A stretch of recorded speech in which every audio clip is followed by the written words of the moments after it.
ஆனால் நான் ஒரு காரியத்தை சொல்ல விரும்புகிறேன். யாரெல்லாம் நரகம் பரலோகம் என்று உண்டு என்று நம்புகிறார்களோ, யாரெல்லாம் மரணத்திற்கு பின்பு ஒரு காரியம் இருக்கிறது என்று நம்புகிறார்களோ, அவர்கள் எல்லாரும் இந்த நம்பாதவர்கள் தான் ஞானவான்கள் என்று சொல்லுகிறார்கள். இல்ல, the atheists, those who say there is no God, those who say there is no heaven, those who say there is no hell, they think they are wiser than those who believe in heaven and hell and God. தேவன் இல்லை என்றும் பரலோகம் நரகம் இல்லை என்றும் சொல்லி அதை நம்புகிறவர்களை இந்த நம்பாத நாத்திகர்கள் தாங்கள் பெரிய ஞானவான்கள் என்று நினைத்துக் கொள்கிறார்கள். But I want to say that both are equally in the dark or equally ignorant, the atheist and theist, in presenting evidence about life after death. ஆனால் நான் ஒரு காரியத்தை சொல்ல விரும்புகிறேன். நாத்திகர்களும் ஆத்திகர்களும், தேவன் உண்டு என்று சொல்லுகிறவர்களும் தேவன் இல்லை என்று சொல்லுகிறவர்களும் இந்த இடத்தை குறித்து சரியா அறியாமல் இருக்கிறார்கள். About life after death. மரணத்து ஜீவனுக்கு பின்பு ஒரு மரணம் இருக்கிறது, மரணத்திற்கு பின்பு ஒரு வாழ்க்கை இருக்கிறதை அவர்கள் நம்பாமல் இருக்கிறார்கள். So they are in the dark, they don't know. See, after death what happens? The theist does not know. After death what happens? The atheist also does not know. மரணத்திற்கு பின்பு என்ன நடக்கிறது என்று நாத்திகர்களும் அறியாமல் இருக்கிறார்கள். மரணத்திற்கு பின்பு என்ன நடக்கிறது என்று ஆத்திகர்களும் நம்புகிறவர்களும் அறியாதிருக்கிறார்கள். See, the atheist attacks the theist by asking a question. How do you know there is God? Prove it to me. இப்பொழுது நாத்திகர்கள் ஆத்திகர்களை பார்த்து கேட்கிற கேள்வி என்ன? மரணத்திற்கு பின்பு ஒரு வாழ்க்கை இருக்கிறது. How do you know there is God? Prove it to me. எப்படி தேவன் உண்டு ஒருவர் என்று உண்டோ அப்படி இருப்பாரேயாகில் அதை எனக்கு நிரூபிப்பாயாக. So the atheist does not know how to ask that question, so he becomes the fool when he can't answer. இப்பொழுது தேவன் உண்டு என்று நம்புகிறவர்கள் இதை எப்படி பதில் சொல்ல வேண்டும் என்று அறியாதிருக்கிறபடினாலே அங்கே பதில் சொல்ல முடியாமல் இருக்கிறார்கள். He becomes the fool. இப்பொழுது அவர்களுக்கு முன்பாக இவன் மதியீனனாய் போய்விடுகிறான். But the theist, the believer in God, can ask back a question saying, can you prove to me that there is no God? அதே நேரத்தில் தேவனை நம்புகிறவர்கள் தேவனை நம்பாத இந்த நாத்திகர்களை பார்த்து, நீ தேவன் இல்லை என்று சொல்லுகிறாயே, அதை உன்னால் நிரூபிக்க முடியுமா? Can you prove to me there is no heaven and no hell? நரகம் பரலோகம் என்ற இடம் இல்லை என்பதை உன்னால் நிரூபிக்க முடியுமா? The atheist has no proof for that either. அதற்கு அதே சமயத்தில் இந்த நாத்திகர்களுக்கும் அந்த நிரூபணத்தை காட்ட ஒரு நிரூபணமும் இல்லை. So eventually, whether you believe in God, whether you believe in hell and heaven, or whether you don't believe in these things, both are faith. கடைசியாக இது என்ன காண்கிறோம் என்றால், நீங்கள் தேவனை நம்பினாலும் பரலோகம் நரகம் இருக்கிறது என்கிற ஒரு இடத்தை நீங்கள் குறித்து நம்பினாலும் இந்த நம்பாதவர்களும் இருவருக்குமே விசுவாசம் என்கிற ஒரு காரியம் தேவையாயிருக்கிறது. The theist believes there is God and heaven and hell. The atheist believes there is no God, no heaven and no hell. Both don't have evidence. தேவன் உண்டென்றும் பரலோகம் நரகம் என்கிற இடம் உண்டென்று சொல்லி இந்த ஆஸ்திகர்கள் நம்புகிறார்கள். அதே நேரத்தில் அப்படி ஒன்று இல்லை என்று சொல்லி நாத்திகர்களும் நம்புகிறார்கள். So, but I want to say that recently there has been some evidence to prove that there is life after death, there is heaven and hell. மரணத்திற்கு பின்பு ஒரு வாழ்க்கை உண்டென்றும் பரலோகம் நரகம் என்பது உண்டென்று சொல்லி நான் சமீப காலங்களில் கண்டறிந்ததான நிரூபணத்தை உங்களுக்கு சொல்ல விரும்புகிறேன். Is it possible for us who are on this side of life, this side of death, to get a peep into what exists beyond death? மரணத்திற்கு முன்பாய் காணப்படுகிறதான நாம், இந்த வாழ்க்கையில் காணப்படுகிற நாம், மரணத்துக்கு பின்பாக ஒரு வாழ்க்கை இருக்கிறதா என்பதை எப்படி காண முடியும்? Is there a way to peep into what is beyond death? மரணத்திற்கு பின்பு ஒரு காரியம் என்ன இருக்கிறது என்பதை அறிந்து கொள்ள நம்மால் கூடுமோ? எட்டி பார்க்க முடியுமோ?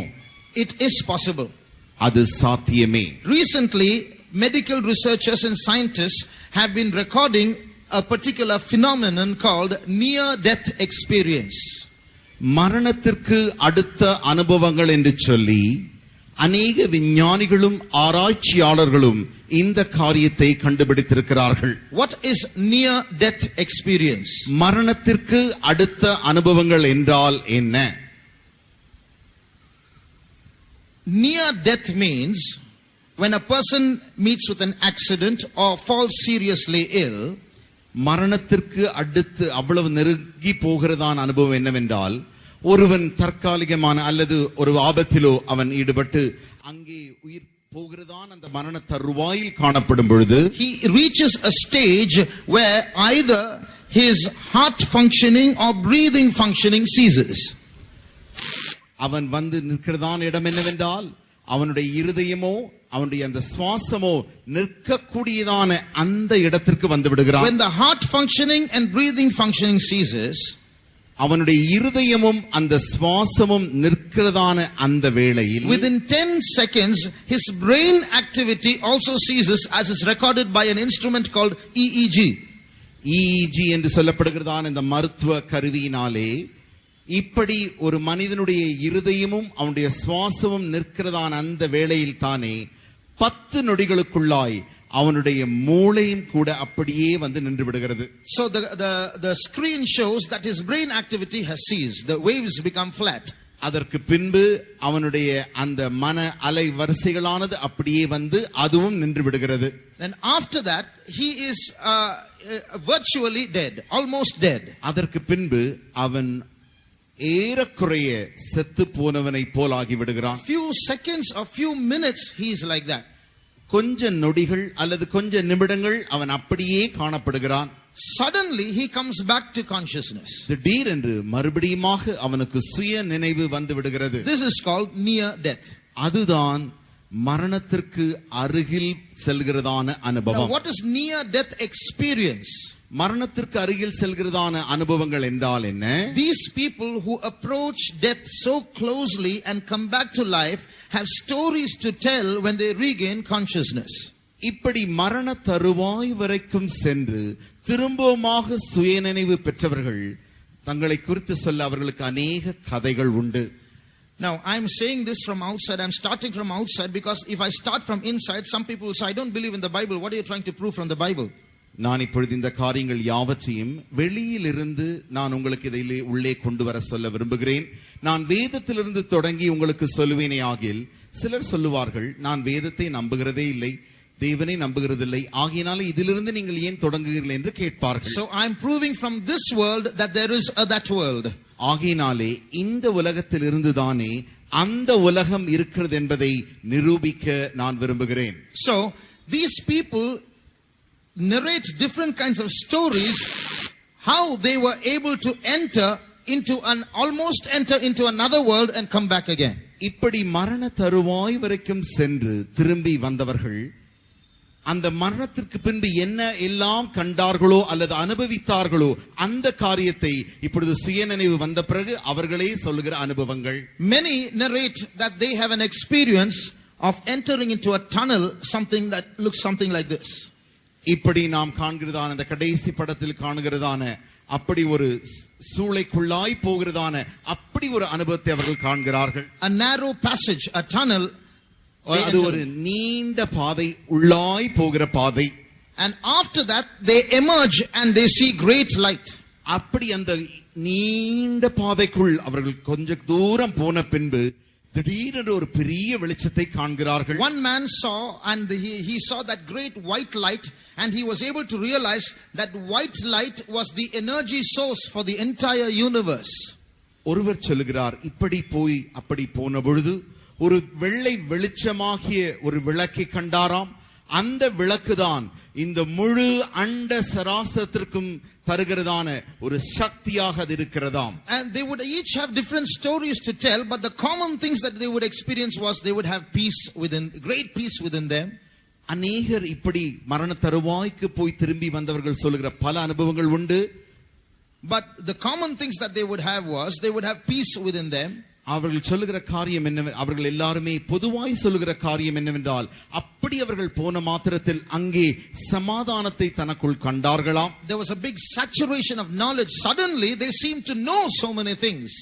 அவர்களுடைய அறிவு அப்படியே திடீரென்று பெருக்கமடைந்து அநேக காரியங்களை அவர்களால் அந்த தருவாயில் அறிந்து கொள்ள முடிகிறதா. Some of them would hear a voice saying, this is not your time, go back to earth. சிலர் இப்படியும் சத்தத்தை கேட்டிருக்கிறார்கள், இப்பொழுது நீங்க வந்திருக்கிறாயே, இது அல்ல உன்னுடைய காலம், நீ போய் திரும்பவும் ஜீவித்துவிட்டு வர வேண்டிய ஒரு காலம் உண்டு. So they would return back to earth. ஆகையினாலே நீ திரும்பவுமாக பூமிக்கு போ. So these were some of the experience that many people have. இப்படித்தான் அநேகர் தங்களுடைய மரண தருவாய் வரைக்கும் சென்று கண்டடைந்ததான அனுபவங்கள். Now some people say, some scientists are objecting to this. சில விஞ்ஞானிகள் இதற்கு எதிர்மாறாய் பேசுகிறார்கள். This is just a chemical reaction that takes place in the brain when someone is dying. ஒருவன் சாகும் பொழுது அவனுடைய மூளையிலே வேதியியல் மாற்றங்கள் உருவாகும். அந்த வேதியியல் மாற்றங்களினாலே அவன் இப்படி சொல்லுகிறான் என்று சொல்லுகிறார்கள். So in that pain and shock that a man experiences during death, it is the brain that is trying to alleviate that pain by seeing visions like this. ஒருவன் மரண தருவாய் செல்லும் பொழுது அவன் அனுபவிக்கிறதான அந்த பெரிய வேதனைகளும் கொடிய வேதனைகளை மறக்கும்படியாக அவனுடைய மூளையிலிருந்து இப்படிப்பட்டதான எண்ணங்கள் உருவாகுவதாக அவர்கள் சொல்லுகிறார்கள். But there are many questions to oppose that. ஆனால் இவைகளை எதிர்க்க அநேக கேள்விகளும் காரியங்களும் உண்டு. If it is true that it's a chemical reaction and people like to see good things when they die, why do they see hell? Many have seen hell also. அப்படி வேதியியல் மாற்றத்தினாலே மரண தருவாய் வரைக்கும் சென்றவர்கள் ஏன் வெளிச்சத்தை மாத்திரம் பரலோகத்தை மாத்திரம் காண வேண்டும்? அவர்கள் நரகத்தையும் கூட அநேகர் கண்டிருக்கிறார்களே. Why? ஏன்? Why should they see a bad thing when they're going to die? அப்படி சாக போகிற தருவாய்க்கு செல்லும் பொழுது ஏன் அவர்கள் கெட்ட அந்த நரகத்தையும் காண வேண்டும்? Not only that, அது மாத்திரமல்ல, when these people go into those near death experiences, அப்படி மரணத்திற்கு அடுத்த அனுபவத்திற்கு போகிறதான அனுபவங்களில், and when they come back to life, அப்படி போய் அவர்கள் திரும்பி வாழ்க்கைக்கு வந்த பிறகு, they are able to say what went on in the room when they were unconscious. அப்படி அவர்கள் சுயநினைவற்ற அந்த வேளையில் அவர்கள் இருந்ததான அந்த அறையில் என்ன நடந்தது என்பதை குறித்தும் அவர்கள் சொல்லி இருக்கிறார்கள். They are able to narrate the conversation between doctors and nurses and so on. அங்கே அவர்களுடைய அந்த உடம்பு கிடக்கிறதான அந்த அறையில் தானே அங்கே இருக்கிற மருத்துவரும் செவிலியர்கள் யாவரும் சேர்ந்து பேசுகிறதான அந்த சம்பாஷணைகளையும் அவர்கள் சொல்லுகிறார்கள். After the brain activity ceased, அவர்களுடைய அந்த மூளையின் வேலை நின்ற பிறகு கண்டதான காரியங்கள். So this is not possible. அப்படி என்றால் இது சாத்தியமல்லவே. Unless something inside them left them and was able to see it once again. அவர்களுக்குள்ளாய் இருக்கிற ஏதோ ஒன்று அவர்களை விட்டு வெளியே போய் திரும்பவும் அதை எல்லாவற்றையும் கண்டு அவர்களுக்குள் வந்தபடியினாலே அவர்களால் விதைகளை சொல்ல முடிகிறது. Not only that, அது மாத்திரமல்ல, some people who lived on earth went and met other people whom they did not see on earth. இப்படி மரண தருவாய் வரைக்கும் போய் திரும்பி வந்தவர்கள் இந்த பூமியிலே கண்டிராத சிலரை அவர்கள் அங்கே போய் கண்டதாக சொல்லுகிறார்கள். For example, உதாரணமாக, a 4-year-old boy met his grandfather when he died and when he went through this NDE and went to heaven. அவன் ஒரு 4 வயது சிறுவன் அப்படி மரண தருவாய்க்கு போன பொழுது தன்னுடைய தாத்தா மரித்ததான அந்த தாத்தாவை போய் அவன் அங்கே கண்டுவிட்டு திரும்ப வந்திருக்கிறான். He did not see his grandfather while he was on earth. அவன் இந்த பூமியில் பிறந்த நாட்களில் இருந்து அவனுடைய தாத்தாவை அவன் பார்த்ததே இல்லை. His grandfather died before he was born. அவன் பிறப்பதற்கு முன்பதாகவே அவனுடைய தாத்தா செத்து போய்விட்டார். But now when he came back to consciousness, he said, I saw grandpa. இப்பொழுது அவனுக்கு சுயநினைவு வந்த பிறகு அந்த சிறுவன் சொல்லுகிறான், நான் என்னுடைய தாத்தாவை பார்த்தேன். They had conversations together. இந்த தாத்தாவும் பேரனும் இப்பொழுது சம்பாஷிக்கிறார்கள். So to test if this was true, அது உண்மையா என்பதை அறியும்படியாக they brought 3 photos of 3 old men, only one of which was grandpa's photo. இந்த சிறுவனிடத்தில் இப்பொழுது 3 வயதான முதியோர்களின் படத்தை கொண்டு வந்து காட்டுகிறார்கள். யார் உன்னுடைய உண்மையான தாத்தா? And he pointed to the right photo and said, this is the one, this is the person I saw. அவன் சரியாக தன்னுடைய உண்மையான நிஜ தாத்தாவின் படத்தை காட்டினான். Now if this is only chemical reaction in the brains, these things can't happen. இப்படி மூளையிலே வேதியியல் மாற்றங்கள் உருவாகி அப்படி அவன் கண்டிருப்பானே ஆகில் அவன் அந்த நிஜமான தாத்தாவை எப்படி காட்டியிருக்க முடியும்? Now who is doing research in all these things? யார் இந்த காரியங்கள் யாவற்றிலும் ஆராய்ச்சி செய்கிறார்கள்? There are 2 basic institutions. இதை குறித்து ஆராய்ச்சி செய்கிற 2 அடிப்படை நிறுவனங்கள் உண்டு. One institution is called IANDS. ஒரு நிறுவனத்தின் பெயர்தான் IANDS, International Association for Near Death Studies. சர்வதேச குழுவாகிய அந்த குழு மரணத்திற்கு தருவாயில் மரணத்திற்கு அடுத்து சென்று வருகிறதான அனுபவங்களை குறித்ததான படிப்புகளை படிக்கிறதான அந்த ஆராய்ச்சி நிறுவனம். Another institution is called NDERF, Near Death Experience Research Foundation. அடுத்த ஒரு நிறுவனம் உண்டு, அதுதான் மரணத்திற்கு அடுத்து செல்கிறதான அந்த அனுபவங்களை குறித்து ஆராய்ச்சி செய்யும் நிறுவனம். Now listen carefully. இதை நீங்கள் கவனமாய் கேளுங்கள். If there were only 5 such examples or 10 examples or 100 examples, then we can say there's some doubt about all this. இதை குறித்து 5 உதாரணமோ அல்லது 10 உதாரணமோ அல்லது 100 உதாரணங்கள் மாத்திரமே இருக்குமானால் நாம் ஒருவேளை சொல்லலாம் இதை குறித்து சந்தேகங்கள் உண்டு. There are more than 1 crore and 10 lakhs of testimonies that give similar experiences. இப்படிப்பட்டதான அனுபவங்களை சொல்லக்கூடிய சாட்சிகள் ஏறக்குறைய 1 கோடியே 10 லட்சம் சாட்சிகள் உண்டு. Now, if 1 crore and 10 people are going to have such experiences and they say they saw heaven and they saw hell, brother, sister, we have to think seriously about this.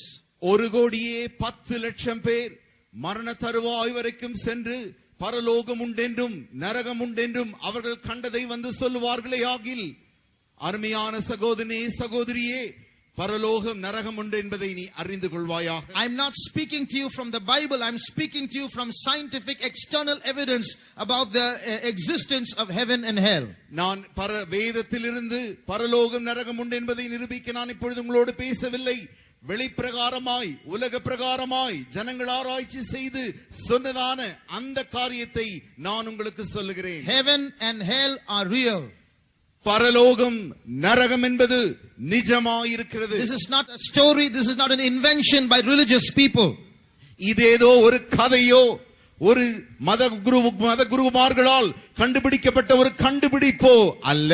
Both heaven and hell are places where once you go there, you can never come back again. பரலோகம் நரகம் என்கிறதான இடங்கள் நீ ஒரு முறை அங்கே போய்விட்டால் அங்கிருந்து நீ ஒரு காலம் திரும்பி வர முடியாது. Where you go after you die depends on how you live while you are on earth. நீ மரித்த பின்பு எங்கே செல்வாய் என்பது நீ எப்படி இந்த பூமியிலே ஜீவிக்கிறாயோ அதை பொறுத்தே காணப்படுகிறது. Normally people say all good people will go to heaven, all bad people will go to hell. சாதாரணமாக ஜனங்கள் சொல்லுவார்கள் எல்லா நல்லவர்களும் மோட்சத்திற்கும் எல்லா கெட்டவர்களும் நரகத்திற்கும் செல்வார்கள். But the Bible does not agree to that. ஆனால் வேதம் அதை ஒத்துக்கொள்கிறதில்லை. The Bible says all good people and all bad people will all go to hell. ஆனால் வேதம் சொல்லுகிறது எல்லா நல்லவர்களும் எல்லா கெட்டவர்களும் நரகத்திற்கே செல்வார்கள். You know why? ஏன் தெரியுமா? The Bible argues that all our goodness is not good enough to take us to heaven.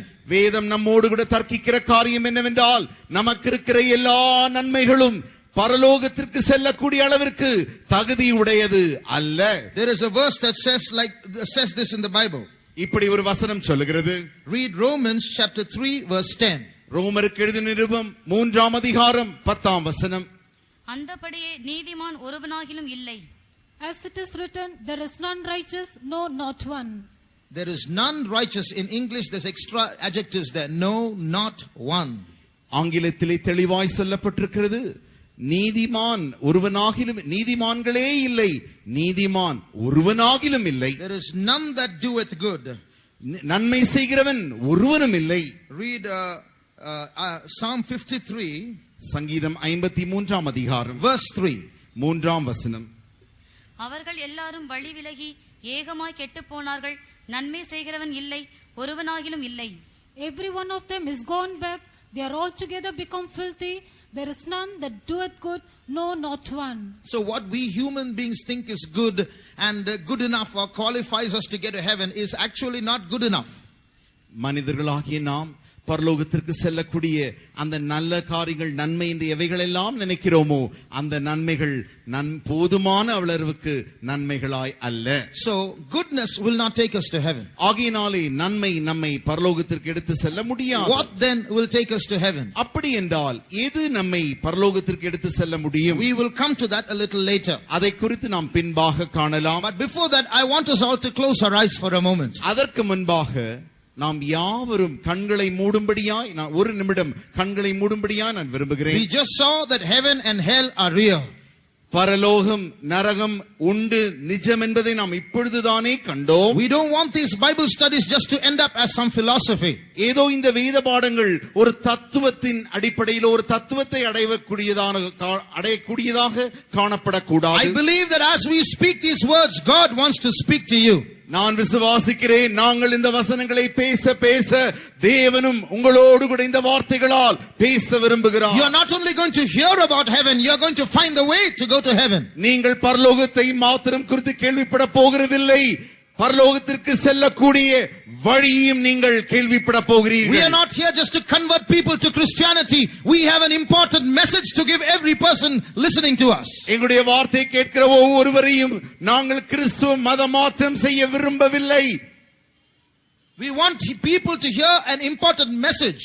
எல்லா கேட்கிற ஜனங்களும் இந்த ஒரு முக்கிய செய்தி கேட்க நாங்கள் விரும்புகிறோம். If you are passing by this way and you have just stopped to listen, please stay back till the end, because there are important things that you should listen to, because it's life or death and your decisions are important.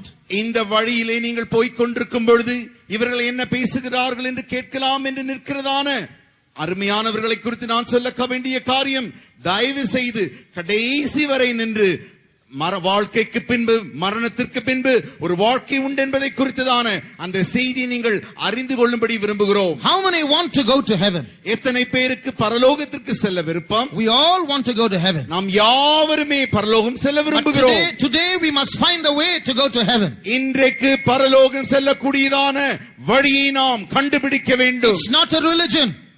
ஒரு மதத்தை அல்ல. It is not a religion. இது ஒரு மதம் அல்ல. The way to heaven is not a religion. பரலோகத்திற்கு போகிறதான வழி ஒரு மதம் அல்ல. It's not a philosophy. அது ஒரு தத்துவமும் அல்ல. It is something else beyond that. அதற்கு மேலாய் காணப்படுகிற ஒரு காரியம். So do continue to listen to us before you leave this place. ஆகையினால் இந்த இடத்தை விட்டு நீ போகும் முன்பாக தயவு செய்து தொடர்ச்சியாய் இந்த செய்தியை கேட்பாயாக. Today the power of eternal life should meet those who are not saved. ரட்சிக்கப்படாதவர்களை இன்றைக்கு அந்த நித்திய ஜீவனின் வல்லமை அவர்களை ரட்சிக்க வேண்டும். Every minute about 100 people are dying. ஒவ்வொரு நிமிடமும் ஏறக்குறைய 100 பேர் செத்துக்கொண்டே இருக்கிறார்கள். Right now as I'm speaking to you, someone has slipped into hell. நான் இப்பொழுது உங்களோடு கூட பேசுகிறதான இந்த க்ஷண பொழுதில்தானே யாரோ சிலர் நரகத்திலே தவறி விழுந்து கொண்டிருக்கிறார்கள். But today in this area of India, the power of eternal life should operate. இந்த இந்தியாவின் இந்த பகுதியிலே இன்றைக்கு தேவனுடைய வல்லமை கிரியை செய்ய வேண்டும். People should be turned back from hell towards heaven. ஜனங்கள் நரகத்திலிருந்து திருப்பப்பட்டு பரலோகத்திற்கு அனுப்பப்பட வேண்டும். How many of you believe in that power to turn people from hell towards heaven? ஜனங்களை நரகத்திலிருந்து திருப்பி பரலோகத்திற்கு திருப்பக்கூடிய வல்லமையை எத்தனை பேர் இங்கே விசுவாசிக்கிறீர்கள்? Put up your hands. உங்களுடைய கரத்தை உயர்த்துங்கள். Today as you lift up in witness of that power, அந்த வல்லமைக்கு சாட்சியாய் இன்றைக்கு நீங்கள் தூக்கிய கரங்கள், that power is going to operate in our midst today. அந்த வல்லமை நம்முடைய மத்தியில் இன்றைக்கு கிரியை செய்ய போகின்றன. Some people are going to step out from darkness into light. இன்றைக்கு அநேகர் சிலர் இருளிலிருந்து வெளிச்சத்திற்கு திருப்பப்பட போகிறார்கள். Some people are going to step out of death into eternal life. சிலர் மரணத்திலிருந்து தப்பி நித்திய ஜீவனை அடைய போகிறார்கள். One more step and they would have stepped into hell, but God is going to bring them out and get them on the road to heaven. ஒரு அடி அவர்கள் இன்னும் வைத்தால் போதும், அவர்கள் நரகத்திலே விழுந்து விடுவார்கள். ஆனால் தேவன் அவர்களை நித்திய ஜீவனுக்கும் பரலோகத்திற்கும் திருப்பிக் கொண்டிருக்கிறார். The presence of God is in this place. தேவனுடைய சமூகம் நம்முடைய மத்தியில் இருக்கிறது. The power to draw souls towards heaven is in this place. ஆத்துமாக்களை பரலோகத்திற்கு இழுக்கக்கூடிய தேவனுடைய வல்லமை இங்கே இருக்கிறது. As we praise God, நாம் கர்த்தரை ஸ்தோத்திரிக்க, as we speak in tongues, நாம் அந்நிய பாஷையில் பேச, this power is going to enter into the souls of men. இந்த வல்லமையானது மனித ஆத்துமாக்களுக்குள்ளாய் பிரவேசிக்க போகிறது. It's going to enter into their life and bring them to life eternal. அநேகருடைய வாழ்க்கைக்குள் பிரவேசித்து அவருடைய ஜீவனை நித்திய ஜீவனுக்குள் கொண்டு வர போகிறது. 1 minute let's rejoice in the Lord. ஒரு நிமிடம் நாம் கர்த்தரில் களிகூருவோமாக. 1 minute let's praise our God. ஒரு நிமிடம் நாம் கர்த்தரை ஸ்தோத்திரிப்போமாக. Those who have already experienced eternal life, exalt your Savior. யாரெல்லாம் ஏற்கனவே நித்திய ஜீவனை பெற்றிருக்கிறீர்களோ உங்களுடைய இரட்சகரை உயர்த்துங்கள். As you exalt your God, நீங்கள் உங்கள் தேவனை உயர்த்த Jesus said, if I be lifted up, I will draw all men unto me. இயேசு சொன்னார், நான் உயர்த்தப்படும் பொழுது எல்லா மனுஷரையும் என்னை இழுத்துக் கொள்ளுவேன். Right now as we praise God, நாம் இப்பொழுது கர்த்தரை ஸ்தோத்தரிக்க, some soul is being touched.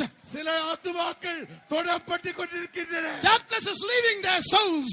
அப்படி ஆத்துமாக்களில் இருந்து இருளானது நீங்கிக் கொண்டிருக்கிறது. Eternal life is entering into their spirits. அப்படி ஆவிக்குள்ளாய் நித்திய ஜீவன் பிரவேசிக்கிறது. God, we praise you, Lord. We praise you. We praise you, Lord, for your power of eternal life, oh God. Thank you, Jesus. Thank you, Jesus. Thank you, Jesus. Hallelujah. Praise you, Lord. Praise you, Jesus. Thank you, Savior. We praise you, Lord. We praise you. We praise you. We praise you. Amen. Hallelujah. Hallelujah.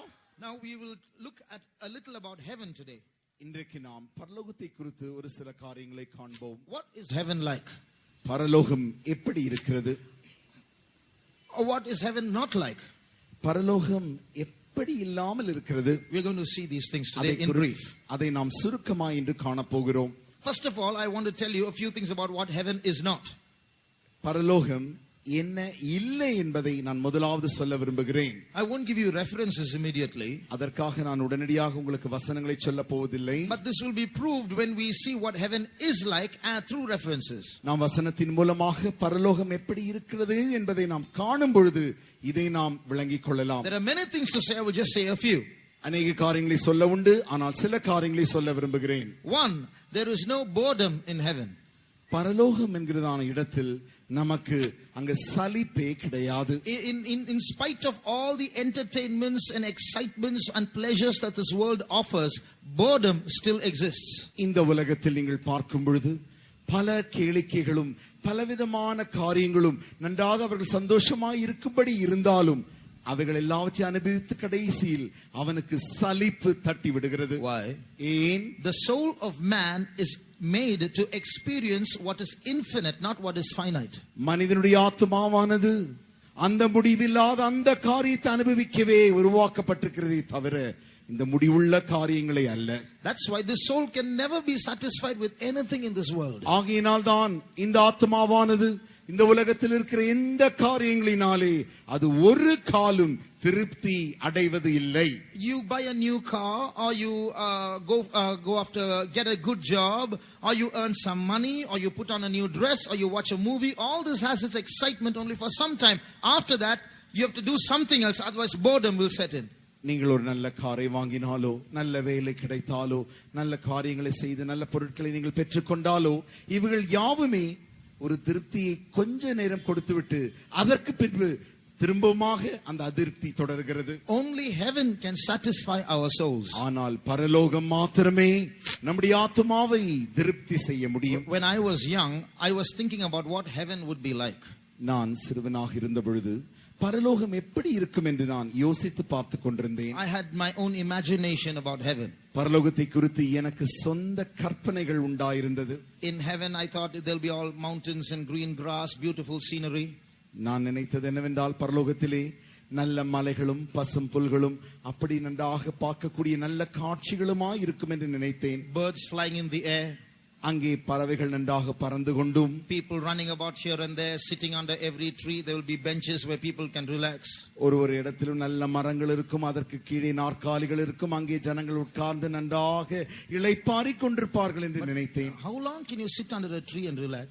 எவ்வளவு நேரம் ஒரு மரத்திற்கு கீழே உட்கார்ந்து கொண்டு இளைப்பாரியே கொண்டிருக்க முடியும்? But on the other side, maybe in groups, in many groups, we'll all sit together and say hallelujah, praise the Lord.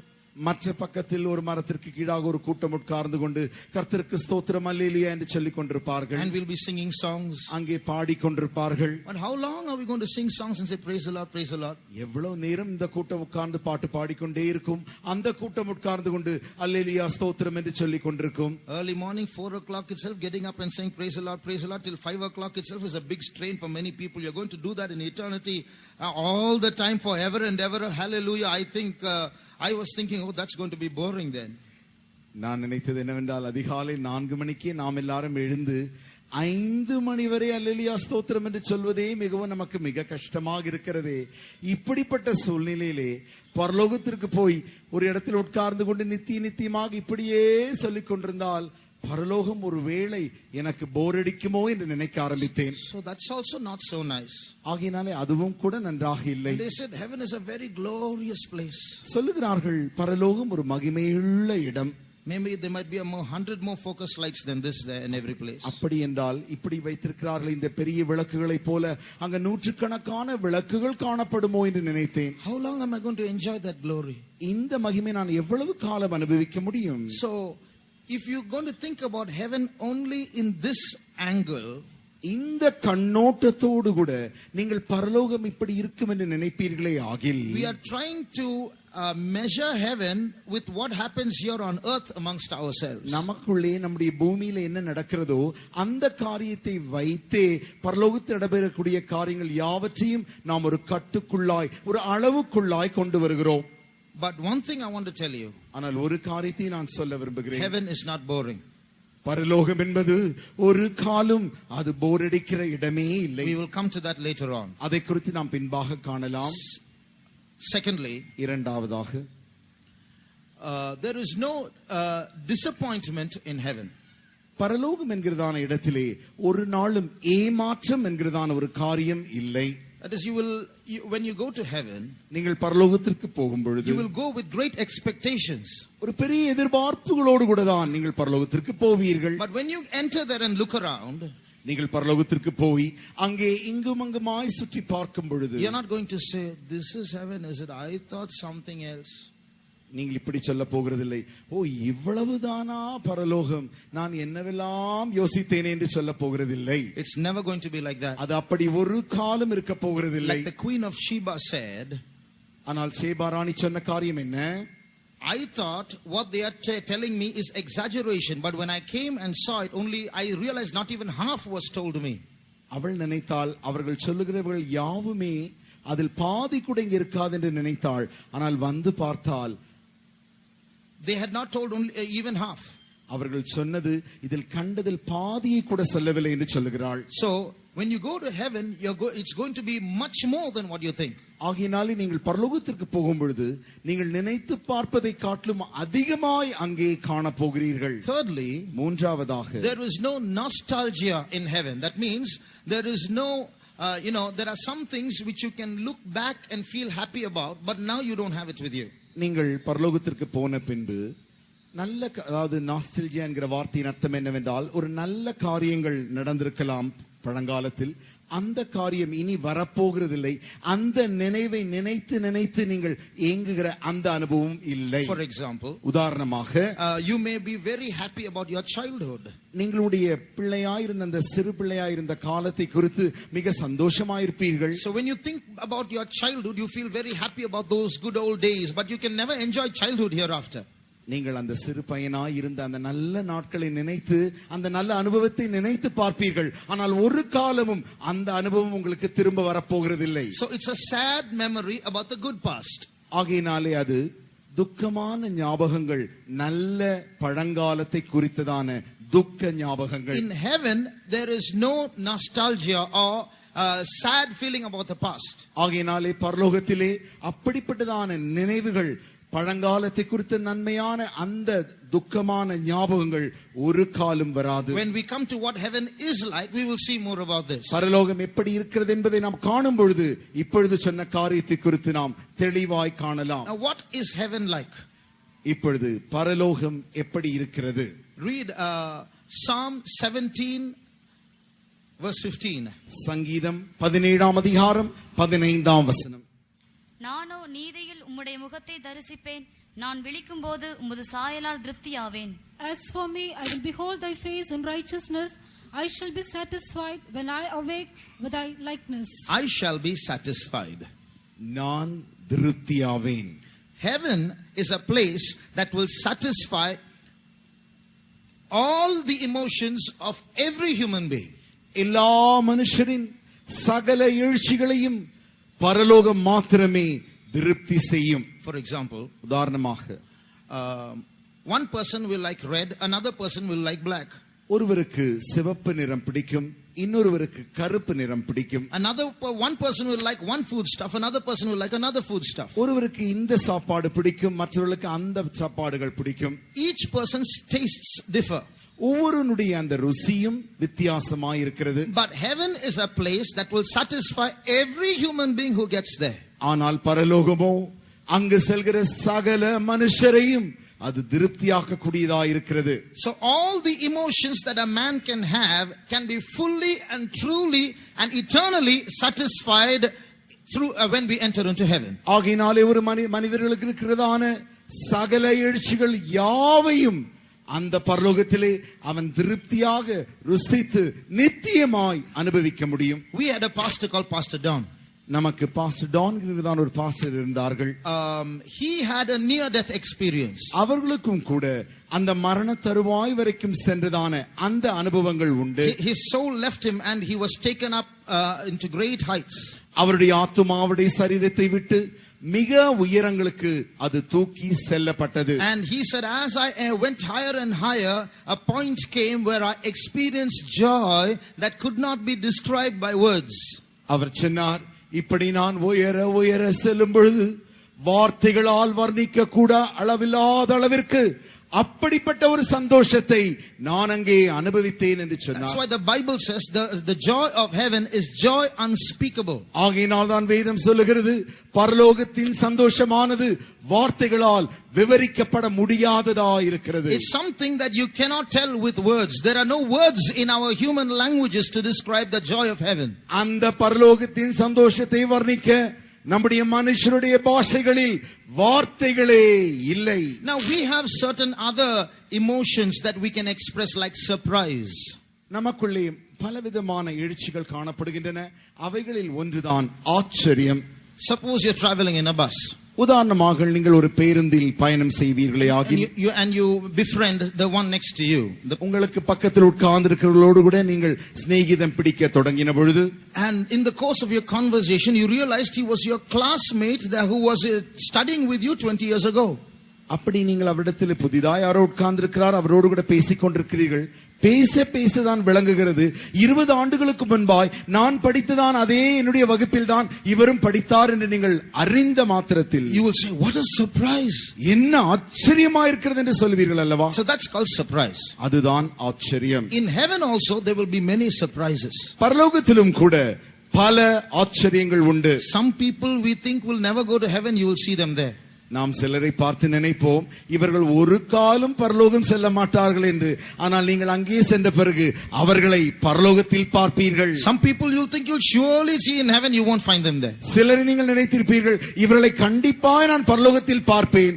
அப்படி நீங்கள் பரலோகத்திற்கு போன பொழுது அவர்கள் அங்கே இல்லை. So there will be surprises like that in heaven. ஆகையினால் இப்படிப்பட்ட ஆச்சரியங்கள் பரலோகத்தில் காணப்படுகின்றன. We have many questions that don't have answers right now.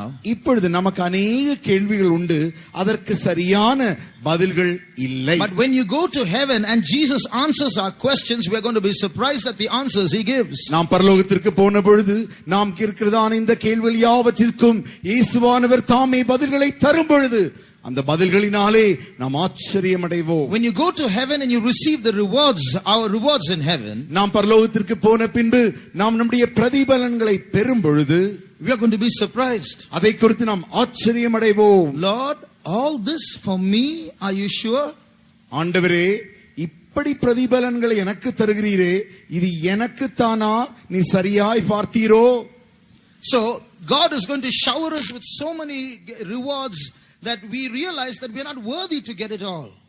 தேவன் நமக்கு தருகிறதான அந்த பிரதிபலன்களை நாம் காணும் பொழுது அந்த பிரதிபலன்களுக்கு நாம் தகுதியே இல்லை என்பதை நாம் உணரப் போகிறோம். We are going to be surprised in heaven. நாம் பரலோகத்திலே ஆச்சரியங்களால் அடைய போகிறோம். There's another emotion called wonder. இன்னும் ஒரு எழுச்சி உண்டு, அதுதான் அதிசயம். There are some things that we will wonder at. சில காரியங்களை குறித்து நாம் அதிசயம் அடைவோம். For example, you look at this scenery here. இங்கே காண்கிறதான இந்த காட்சியை பாருங்கள். Maybe we here may not wonder at it, but people who have never seen the sea will wonder at such a scene. இந்த படத்தை பார்த்து நாம் ஒருவேளை அதிசயம் அடையாமல் இருக்கலாம். இதை காணாதவர்கள் இப்படிப்பட்ட ஒரு படத்தை பார்க்கும் பொழுது அதிசயம் அடைந்து விடுவார்கள். The silhouette of those coconut trees against the red sky. அந்த நீங்கள் ஒரு இந்த மரத்தை இந்த படத்திலே பார்க்கும் பொழுது அந்த மரத்தின் அடியிலே காணப்படுகிறதான அந்த நிழற்படத்தை, The golden glow of the sun against the evening sky. மாலை வேளையில் வானத்தில் மேகத்தில் காணப்படுகிறதான அந்த சூரிய அந்த பிரகாச வட்டம். Look at the clouds in the sky moving from red to black like the work of an artist. அந்த வானத்தை நீங்கள் மாலை பார்க்கும் பொழுது பாருங்கள், அந்த மேகம் எப்படி ஒரு வரைகிறவன் நன்றாக வரைகிறானோ அதுபோல ஆரஞ்சு நிறத்திலிருந்து தான் இந்த மேகங்கள் கருப்பு நிறமாக மாறிக்கொண்டிருக்கிறது. It makes you wonder. இதையெல்லாம் காணும் பொழுது நம்மை அதிசயமாய் பார்க்க விரும்புகிறது.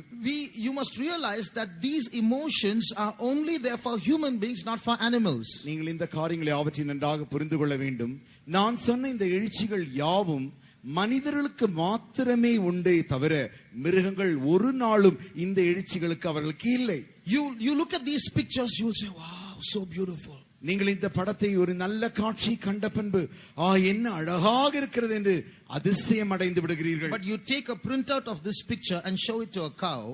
நீங்கள் இந்த படத்தை ஒரு நன்றாக போட்டோ படம் எடுத்து அதை நீங்கள் கொண்டு போய் ஒரு மாட்டிற்கு காட்டுவீர்களே ஆகில், it won't say wow, it will open its mouth and eat up the photograph. அது பார்த்து அழகாக இருக்கிற வாயை திறக்காது, மாறாக நேராக வாயினால் வந்து அந்த காகிதத்தை பிடித்து நன்றாக அசை போட்டு விடும். So they don't appreciate wonder and surprise. ஆகினாலே மிருகங்கள் ஒரு காலம் அதிசயங்களை குறித்தும் ஆச்சரியங்களின் எழுச்சிகள் அடையவே முடியாது. Why has God put these emotions into us? ஆனால் தேவன் ஏன் நமக்கு மாத்திரமே இந்த எழுச்சிகளை நமக்குள் வைத்திருக்கிறார்? Because when we go to heaven, we will appreciate heaven. ஏனென்றால் நாம் பரலோகத்திற்கு போன பின்பு பரலோகத்தை நாம் அதிசயமாய் ஆச்சரியமாய் பார்க்கும்படியாக only human beings will be able to understand and admire the beauties of heaven. பரலோகத்தின் அந்த அழகுகளை மனிதகுலம் மாத்திரமே கண்டு ஆச்சரியம் அதிசயம் அடைய முடியும். There is another emotion in us. நமக்குள்ளே இன்னும் ஒரு எழுச்சி உண்டு. It's the longing to know the unknown. தெரியாத ஒன்றை அறிந்து கொள்ளும்படியாக அந்த தூண்டுதல். A curiosity to know what is beyond, what is unknown to you. நமக்கு தெரியாத ஒரு காரியத்தை தெரிந்து கொள்ளும்படி அப்படி தேடுதலான ஒரு தேடுதல். That's an emotion in every human being. அதுதான் மனிதர்களுக்குள்ளாக இருக்கு, அதுவும் ஒரு எழுச்சியாக இருக்கிறது. As evidence, நிருபமாக right now, இப்பொழுதுதானே in all of you, உங்கள் எல்லாருக்குள்ளும் there is something that you want to know. ஏதோ ஒன்றை நீங்கள் அறிந்து கொள்ளும்படி ஒரு தேடுதல் உங்களுக்குள் இருக்கிறது. Something in this sermon that was left unfinished. இந்த செய்தியில் ஏதோ ஒரு காரியம் இன்னும் முடிவடையாமல் இருக்கிறது. Something that you think needs to be mentioned. ஏதோ ஒரு காரியத்தை இவர் சொல்லித்தான் ஆக வேண்டும் என்று அந்த காரியத்தை நீங்கள் எதிர்பார்த்து கொண்டிருக்கிறீர்கள். Can anyone say what is that? அது என்ன என்று யாராகிலும் சொல்ல முடியுமா?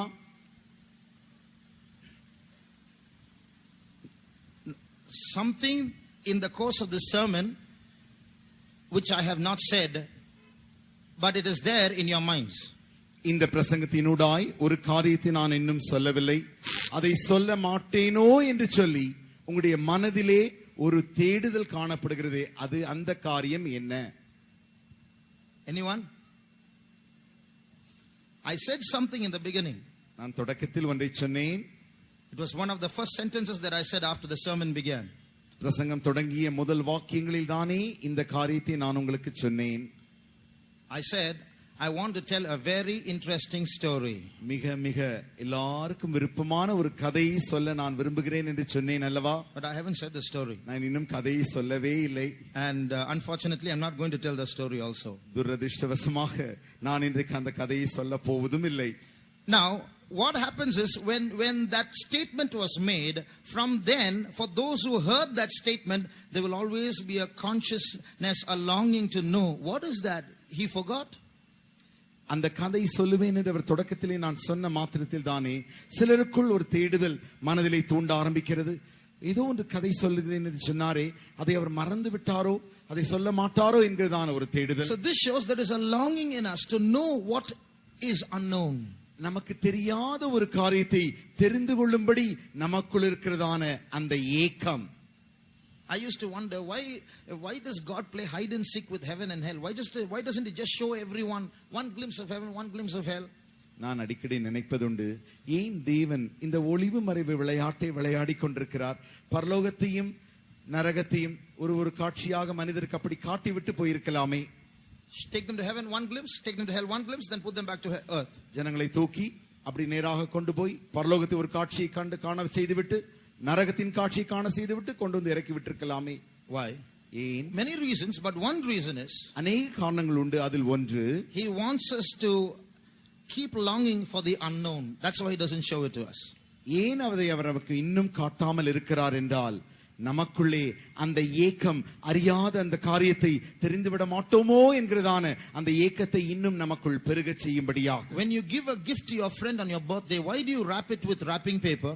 நீங்களுடைய நண்பருக்கு அவருடைய பிறந்த நாளில் தானே ஒரு பரிசு பொருளை தரும் பொழுது அதை நன்றாக ஒரு பேப்பரினாலே நன்றாக அதை சுற்றி அப்படி பேப்பரால் ஒட்டி நாம் கொடுக்கிறோம். One reason is an emotion is created for a longing is created to know what is inside.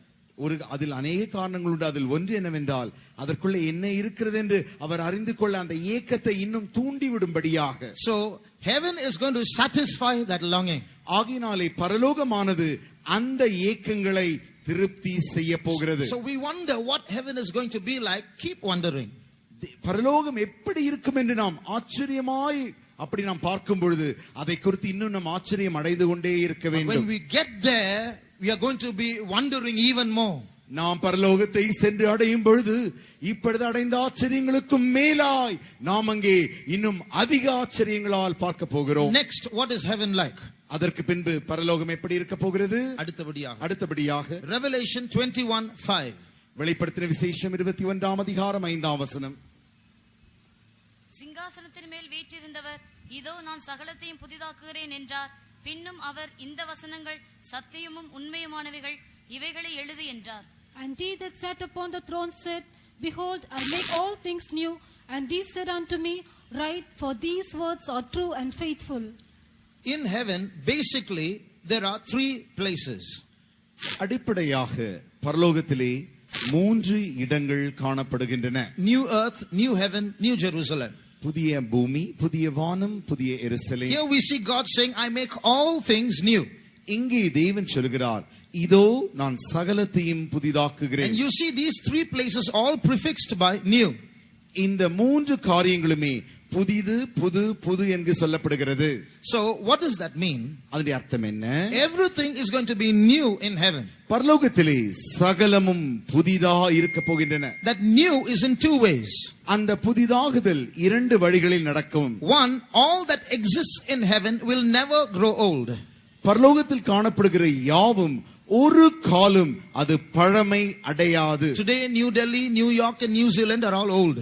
இன்றைக்கு புது டில்லி, இந்த நியூயார்க் பட்டினம், நியூசிலாந்து பட்டினங்கள் இவை யாவுமே பழமையானவைகளாய் மாறிக்கொண்டு வருகின்றன. But new earth and new heaven and new Jerusalem will never grow old. ஆனால் புதிய பூமியும் புதிய வானம் புதிய எருசலேமும் ஒரு காலம் அது பழமை அடைவதில்லை. Secondly, இரண்டாவதாக, we are going to see new things in heaven that we have never seen or even imagined while on earth. நாம் இந்த பூமியில் இருக்கும் பொழுதுதானே நினைத்து கூட எண்ணி கூட பார்க்க கூடாத அப்படிப்பட்ட புதிய காரியங்களை நாம் பரலோகத்திற்கு சென்ற பின்பு காணப்போகிறோம். We are going to listen to new definitions of new substances in heaven. பரலோகத்தில் இருக்கிறதான காரியங்களை குறித்ததான புதிய காரியங்களை நாம் கேட்க போகிறோம். We are going to heaven and we are going to ask Jesus, Lord, what's that? நாம் பரலோகத்திற்கு போய் ஆண்டவரை நோக்கி, ஆண்டவரே இது என்ன? What's this? இது என்ன?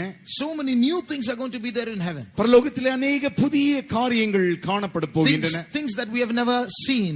இப்படிப்பட்ட காரியங்களை நாம் கண்டதும் இல்லை. That's why in the key verse we read, I hath not seen, nor ear heard, neither has entered into the imaginations of the heart what God has prepared for those who love him. தேவன் தம்மில் அன்பு கூறுகிறவர்களுக்கு ஆயத்தம் பண்ணினவைகளை கண்கள் கண்டதும் இல்லை, காதுகள் கேட்டதும் இல்லை, அவனுடைய இருதயத்தில் அவைகள் தோன்றினதும் இல்லை. So God is preparing something very, very new for human beings who have a close relationship with God. தேவனோடு கூட நெருங்கிய உறவு வைத்திருக்கிறதான மனிதர்களுக்கு தேவன் அநேக காரியங்களை ஆயத்தம் செய்து கொண்டிருக்கிறார். Not only that, அது மாத்திரமல்ல, like I used to imagine, as I told you, So we'll be sitting under green trees and relaxing, but that's not going to be the case in heaven. நான் ஏற்கனவே சொன்னேன், நான் சிறுவனாய் இருந்தபொழுது யோசித்தது வண்ணமாக பரலோகத்திற்கு போய் ஒரு மரத்தடியில் உட்கார்ந்து அந்த பசுமையான புல்களின் மத்தியில் உட்கார்ந்திருப்போம் என்று சொன்னேனே, அது அப்படி இருக்க போகிறதும் இல்லை. We are going to be very busy in heaven. பரலோகத்திலே நாம் மிக அலுவலாய் இருக்க போகிறோம். The Bible says his servants shall serve him. வேதம் சொல்லுகிறது அவருடைய ஊழியக்காரர்கள் அவரை சேவிப்பார்கள். You read that in Revelation 22.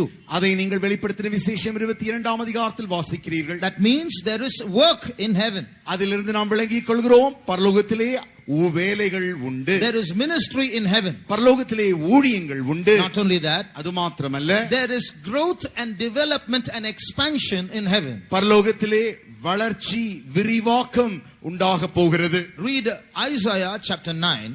ஏசாயா 9ஆம் அதிகாரம் and read verse 7. 7ஆம் வசனம்.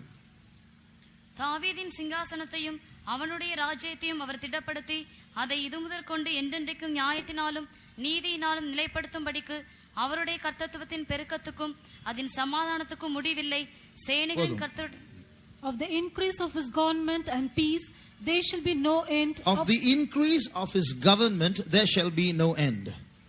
அவருடைய கர்த்தத்துவத்தின் பெருக்கம் எப்பொழுதும் உண்டாயிருக்கும், அதற்கு முடிவில்லை. What does that mean? அதன் அர்த்தம் என்ன? It doesn't say his government is an endless government. அவருடைய கர்த்தத்துவமானது முடிவில்லாத கர்த்தத்துவம் என்று சொல்லவில்லை. It says the increase of the government is endless. அவர் சொன்ன காரியம் அவருடைய கர்த்தத்துவமாகிய அரசாங்கமானது அவருடைய கர்த்தத்துவத்தின் பெருக்கத்திற்கு முடிவில்லை. அவருடைய கர்த்தத்துவத்தின் பெருக்கத்திற்கு முடிவில்லை. So that means it's not an endless government like going from age to age. It's endless expansion. It's endless development. ஆகினாலே ஏதோ அந்த முடிவுள்ள ஒரு கர்த்தத்துவத்தின் முடிவு வருகிறது என்ற அர்த்தமல்ல, அந்த கர்த்தத்துவத்தின் பெருக்கத்திற்கு ஒரு காலம் முடிவே வருவதில்லை. So it's not only an endless government, it's an endless growth as well. அது முடிவில்லாத கர்த்தத்துவம் மாத்திரமல்ல, அந்த கர்த்தத்துவத்தின் பெருக்கத்திற்கும் முடிவே இல்லை. So there's going to be growth and development and expansion in heaven eternally, endlessly. ஆகையினாலே பரலோகத்திலே வளர்ச்சியும் பெருக்கமும் நித்தியமாய் காணப்பட போகிறது. Not only that, அது மாத்திரமல்ல, heaven is going to be everybody's home. If a man gets there, it's going to be his home. பரலோகமானது ஒரு மனிதன் பரலோகத்திற்கு செல்வானேயாகில் அது மனிதர்கள் தங்கக்கூடிய அந்த இல்லமாய் அது மாறப்போகிறது. For example, we all have our homes. உதாரணமாக நம் யாவருக்குமே நமக்கு இல்லங்கள் உண்டு. No matter how much you study in hostel and how much you like to be there, no matter how many friends are there, there's nothing as sweet as home, isn't it? நாம் என்னதான் போய் கல்லூரியிலே அல்லது விடுதியிலே தங்கி மற்றவர்களோடு கூட சேர்ந்து நன்றாக படித்தாலும் தங்கி இருந்தாலும் சரி, நாம் தங்குறதான அந்த வீடு அந்த இல்லத்தை போல் ஒன்றும் அமையாதல்லவா? So just like that, heaven is going to be a home if we get there. அதே வண்ணமாக பரலோகமும் நாம் அங்கே செல்லும் பொழுது அது நாம் தங்குகிறதான சொந்த வீடாய் இல்லமாய் அது மாறப்போகிறது. No person who goes to heaven will be homesick. அந்த பரலோகத்திற்கு போகிற ஒருவனும் வீட்டை குறித்து அந்த கவலை ஒரு காலம் வராது. No one who has ever had a peep into heaven has ever wanted to come back from there. பரலோகத்தை எட்டி பார்த்த ஒருவரும் கூட திரும்பவுமாய் பூமிக்கு வர விரும்பினதே இல்லை. Heaven is so beautiful, it overwhelms them that they forget their family, their parents, their dear ones, their home and their education. They just want to be there all the time. பரலோகமானது அவ்வளவு அழகு நிறைந்ததான இடமாய் இருக்கிறபடினாலே, அந்த அழகு அவர்களை தழுவிக் கொண்டிருந்தபடினாலே, ஒரு காலம் அந்த சமயத்தில் தன்னுடைய வீட்டையோ குடும்பத்தையோ இங்கிருக்கிற காரியம் ஒன்றையும் குறித்து அவள் ஒரு காலம் நினைவிலும் கொள்வதில்லை, கவலையும் கொள்வதில்லை. There was a missionary who went to Africa. ஆப்பிரிக்க தேசத்திற்கு ஒரு சுவிசேஷகர் சென்றார். And he served there for many years, for about 25 years. 25 ஆண்டுகளுக்கு மேலாய் அவர் அங்கு ஊழியம் செய்தார். He served in the African jungles amongst tribal people. அங்கே இருந்ததான ஆப்பிரிக்க தேசத்திலே காடுகளில் இருக்கிறதான அந்த ஆதிவாசிகளின் மத்தியிலே அவர் ஊழியம் செய்தார். Then after that, after 25 years of roughing it out in Africa, அந்த 25 ஆண்டு காலம் அப்படி ஊழியம் செய்துவிட்டு he was coming back to his hometown to America by ship. திரும்பமாக தன்னுடைய சொந்த வீடு இருக்கிறதான அந்த அமெரிக்க தேசத்திற்கு அவர் கப்பலின் மூலமாய் திரும்பி வந்தார். In the same ship the president of America was coming. அதே கப்பலில் தானே அந்த அமெரிக்க ஜனாதிபதியும் அதிலே பிரயாணம் செய்தார். He had gone there for 3 weeks of hunting. இந்த ஆப்பிரிக்கா காடுகளுக்கு இந்த அமெரிக்க ஜனாதிபதி 3 வாரம் அந்த காடுகளின் வேட்டை என்கிறதான ஒரு கேளிக்கைக்காக போயிருந்தார். And while he was coming back, அப்படி அவர் திரும்பி வரும்பொழுது, as the ship entered the harbor, இப்பொழுது இந்த கப்பலானது துறைமுகத்தை அடையும் பொழுது, there were bands waiting to welcome the president. இப்பொழுது ஜனாதிபதி இந்த கப்பலில் வருகிறபடியினாலே மேள வாத்தியங்கள் யாவும் வாசிக்கும்படி ஆயத்தமாய் தரையில் காணப்பட்டன. And with a 21 gun salute they welcomed the president. 21 துப்பாக்கி முழக்கங்களோடு கூட ஜனாதிபதியை வரவேற்கிறார்கள். This missionary felt very sad. இப்பொழுது இந்த சுவிசேஷகர் இதை கண்டு மிக துக்கமடைந்தார். Lord, what is this? ஆண்டவரே, இது என்ன? 25 years I served you in the jungles of Africa amongst missionaries. I come back, there's no one to welcome me. But this president goes to Africa for 3 weeks of leisurely hunting. He comes back and here's a band welcoming him. Is this fair, Lord? ஆண்டவரே, இது என்ன? நான் 25 ஆண்டு காலமாய் அந்த ஆப்பிரிக்க காடுகளுக்கு சென்று அங்கே இருக்கிற ஆதிவாசிகளுக்கு உமக்காய் நான் ஊழியம் செய்து திரும்பி வரும்பொழுது வரவேற்க ஒன்றையும் காணோம். ஆனால் இந்த ஜனாதிபதியை நீர் பாரும். அவர் இந்த ஆப்பிரிக்க காடுகளுக்கு 3 வாரம் வேட்டையாடுதல் என்கிறதான விளையாட்டிற்கு வந்துவிட்டு அவர் திரும்பி வருகிறார். இவரை வரவேற்க இப்படி மேளதாள வாத்தியங்கள், இது நியாயமோ என்று அவர் ஆண்டவரை பார்த்து கேட்டார். When I come home, there's no one to welcome me. He comes home, there's a big crowd to welcome him. நான் என்னுடைய சொந்த தேசத்திற்கு திரும்பி வரும்பொழுது என்னை வரவேற்க ஒருவரும் இல்லை. இந்த ஜனாதிபதிக்கோ இத்தனை பேர்கள் இருக்கிறார்கள். Then he heard a voice. அப்பொழுது அவருக்கு ஒரு சத்தம் கேட்டது. You are not yet come home. நீ இப்பொழுதும் நீ திரும்பி, இது அல்ல என்னுடைய வீட்டிற்கு நீ திரும்பி வந்த காரியம். You have not yet come home. நீ இன்னும் வீட்டுக்கு திரும்பி வரவில்லை. In other words, மற்ற வார்த்தைகளில், that missionary's home is not America, it's heaven. அந்த சுவிசேஷகனின் வீடு, அந்த சொந்த இல்லமானது அமெரிக்க தேசம் அல்ல, அது பரலோகமாய் இருக்கிறது. So God was telling the missionary, you've not yet come home, you come home there and you see what welcome you're going to get. அப்பொழுது தேவன் தான் அவரிடத்தில் சொன்னார், இது அல்ல உன்னுடைய வீடு, இன்னும் நீ உன்னுடைய சொந்த இல்லத்திற்கு திரும்பி வரவில்லை, உன்னுடைய சொந்த இல்லமாகிய பரலோகத்திற்கு வா, அப்பொழுது அந்த வரவேற்பினை பார்ப்பாய். If men can honor their president with such grandeur, மனிதர்கள் தன்னுடைய ஜனாதிபதி இவ்வளவு அலங்காரம் செய்து வரவேற்பார்களே ஆகில், the welcome that God has prepared for his beloved people as they enter into heaven is beyond description. தேவன் தன்னுடைய அருமையான ஜனங்கள் பரலோகத்திற்கு வரும்பொழுது அவர்களுக்கு ஆயத்தம் பண்ணினதான வரவேற்பானது வர்ணிக்கவே முடியாது. Wait and see till you get home. நாம் நம்முடைய சொந்த இல்லத்திற்கு போகும்போது வரைக்கும் காத்திருந்ததை காண்போமாக. One more thing I would like to say. இன்னும் ஒரு காரியத்தை நான் சொல்ல விரும்புகிறேன். We live in a world of 3 dimensions. நாம் வாழ்கிறதான இந்த உலகமானது 3 கண்ணோட்டங்களில் காணப்படுகிறதான உலகமாய் இருக்கிறது, பரிமாணங்களினால் காணப்படுகிற உலகமாய் இருக்கிறது. And heaven is another dimension. பரலோகம் என்பது வேறு ஒரு பரிமாணத்தால் காணப்பட வேண்டியவை. That's why we don't see it. ஆகையினால் தான் நம்மால் அதை காணக்கூடாமல் இருக்கிறது. If you turn to Acts chapter 1, அப்போஸ்தல நடபடிகள் 1ஆம் அதிகாரத்திற்கு உடைய வேதத்தை திருப்பும் பொழுது, when Jesus entered into heaven from earth, பூமியிலிருந்து இயேசுவானவர் பரமண்டலங்களுக்கு ஏறி சென்ற பின்பு, read verse 9. 9ஆம் வசனம். இவைகளை அவர் சொன்ன பின்பு அவர்கள் பார்த்து கொண்டிருக்கையில் உயர எடுத்துக்கொள்ளப்பட்டார். அவர்கள் கண்களுக்கு மறைவாக ஒரு மேகம் அவரை எடுத்துக்கொண்டது.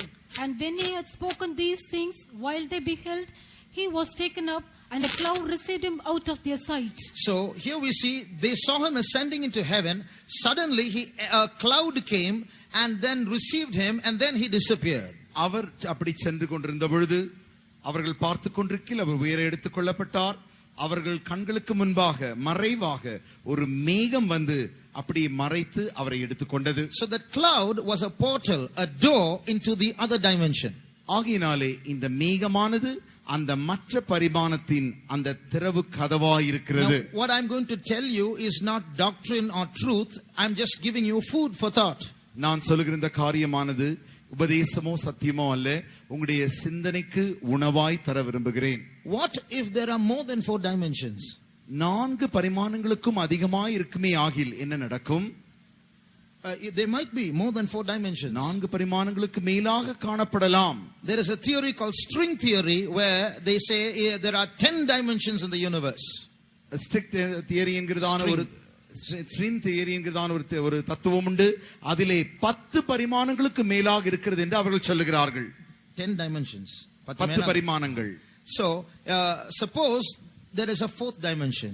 உதாரணமாக 4ஆம் பரிமாணம் இருக்குமே ஆகில், where you disappear from the 3rd dimension. நீங்கள் இந்த 3வது பரிமாணத்திலிருந்து மறைந்து போகும் பொழுது and enter into the 4th dimension. 4வது பரிமாணத்திற்குள் பிரவேசித்து, suppose there's a 5th dimension. அங்கே ஒரு 5வது பரிமாணம் இருக்குமே ஆகில், you disappear from the 4th dimension and enter into the 5th dimension. நீங்கள் 4வது பரிமாணத்திலிருந்து மறைந்து 5வது பரிமாணத்திற்குள்ளாய் செல்கிறீர்கள். suppose there's another 6th dimension where you disappear from the 5th and enter into the 6th. 6வது பரிமாணம் இருக்குமே ஆகில் 5வது பரிமாணத்தில் நீங்கள் மறைந்து இப்பொழுது 6வது பரிமாணத்திற்குள்ளாய் பிரவேசிக்கிறீர்கள். maybe entering into new earth, new heaven, new Jerusalem and Zion might be entering it from one dimension into another. ஒருவேளை நீங்கள் புதிய வானம், புதிய பூமி, புதிய எருசலேம், சியோன் என்கிறதான இடத்திற்கு ஒரு பரிமாணத்திற்கு மறு பரிமாணத்திற்கு அப்படி மறைந்து மாறி போகிறதா இருக்கலாம். and every dimension you enter in and look in it, so beautiful, so new, everything has to be redefined.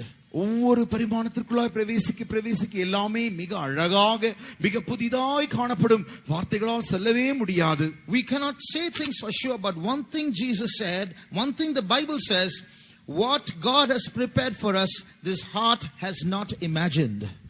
ஆனால் இது நிச்சயம் என்று நாங்கள் சொல்ல நிச்சயமாய் உங்களுக்கு நான் நிரூபிக்க முடியாமல் போனாலும் தேவன் தம்முடைய வாசனத்தினால் சொல்லி இருக்கிற காரியம் என்னவென்றால், தேவன் தம்மில் அன்பு கூறுவர்களுக்கு ஆயத்தம் பண்ணினவர்களை அவைகள் ஒன்றும் கூட இருதயத்தில் கூட அவர்களுக்கு தோன்றவில்லை. So what is in heaven is beyond human imagination.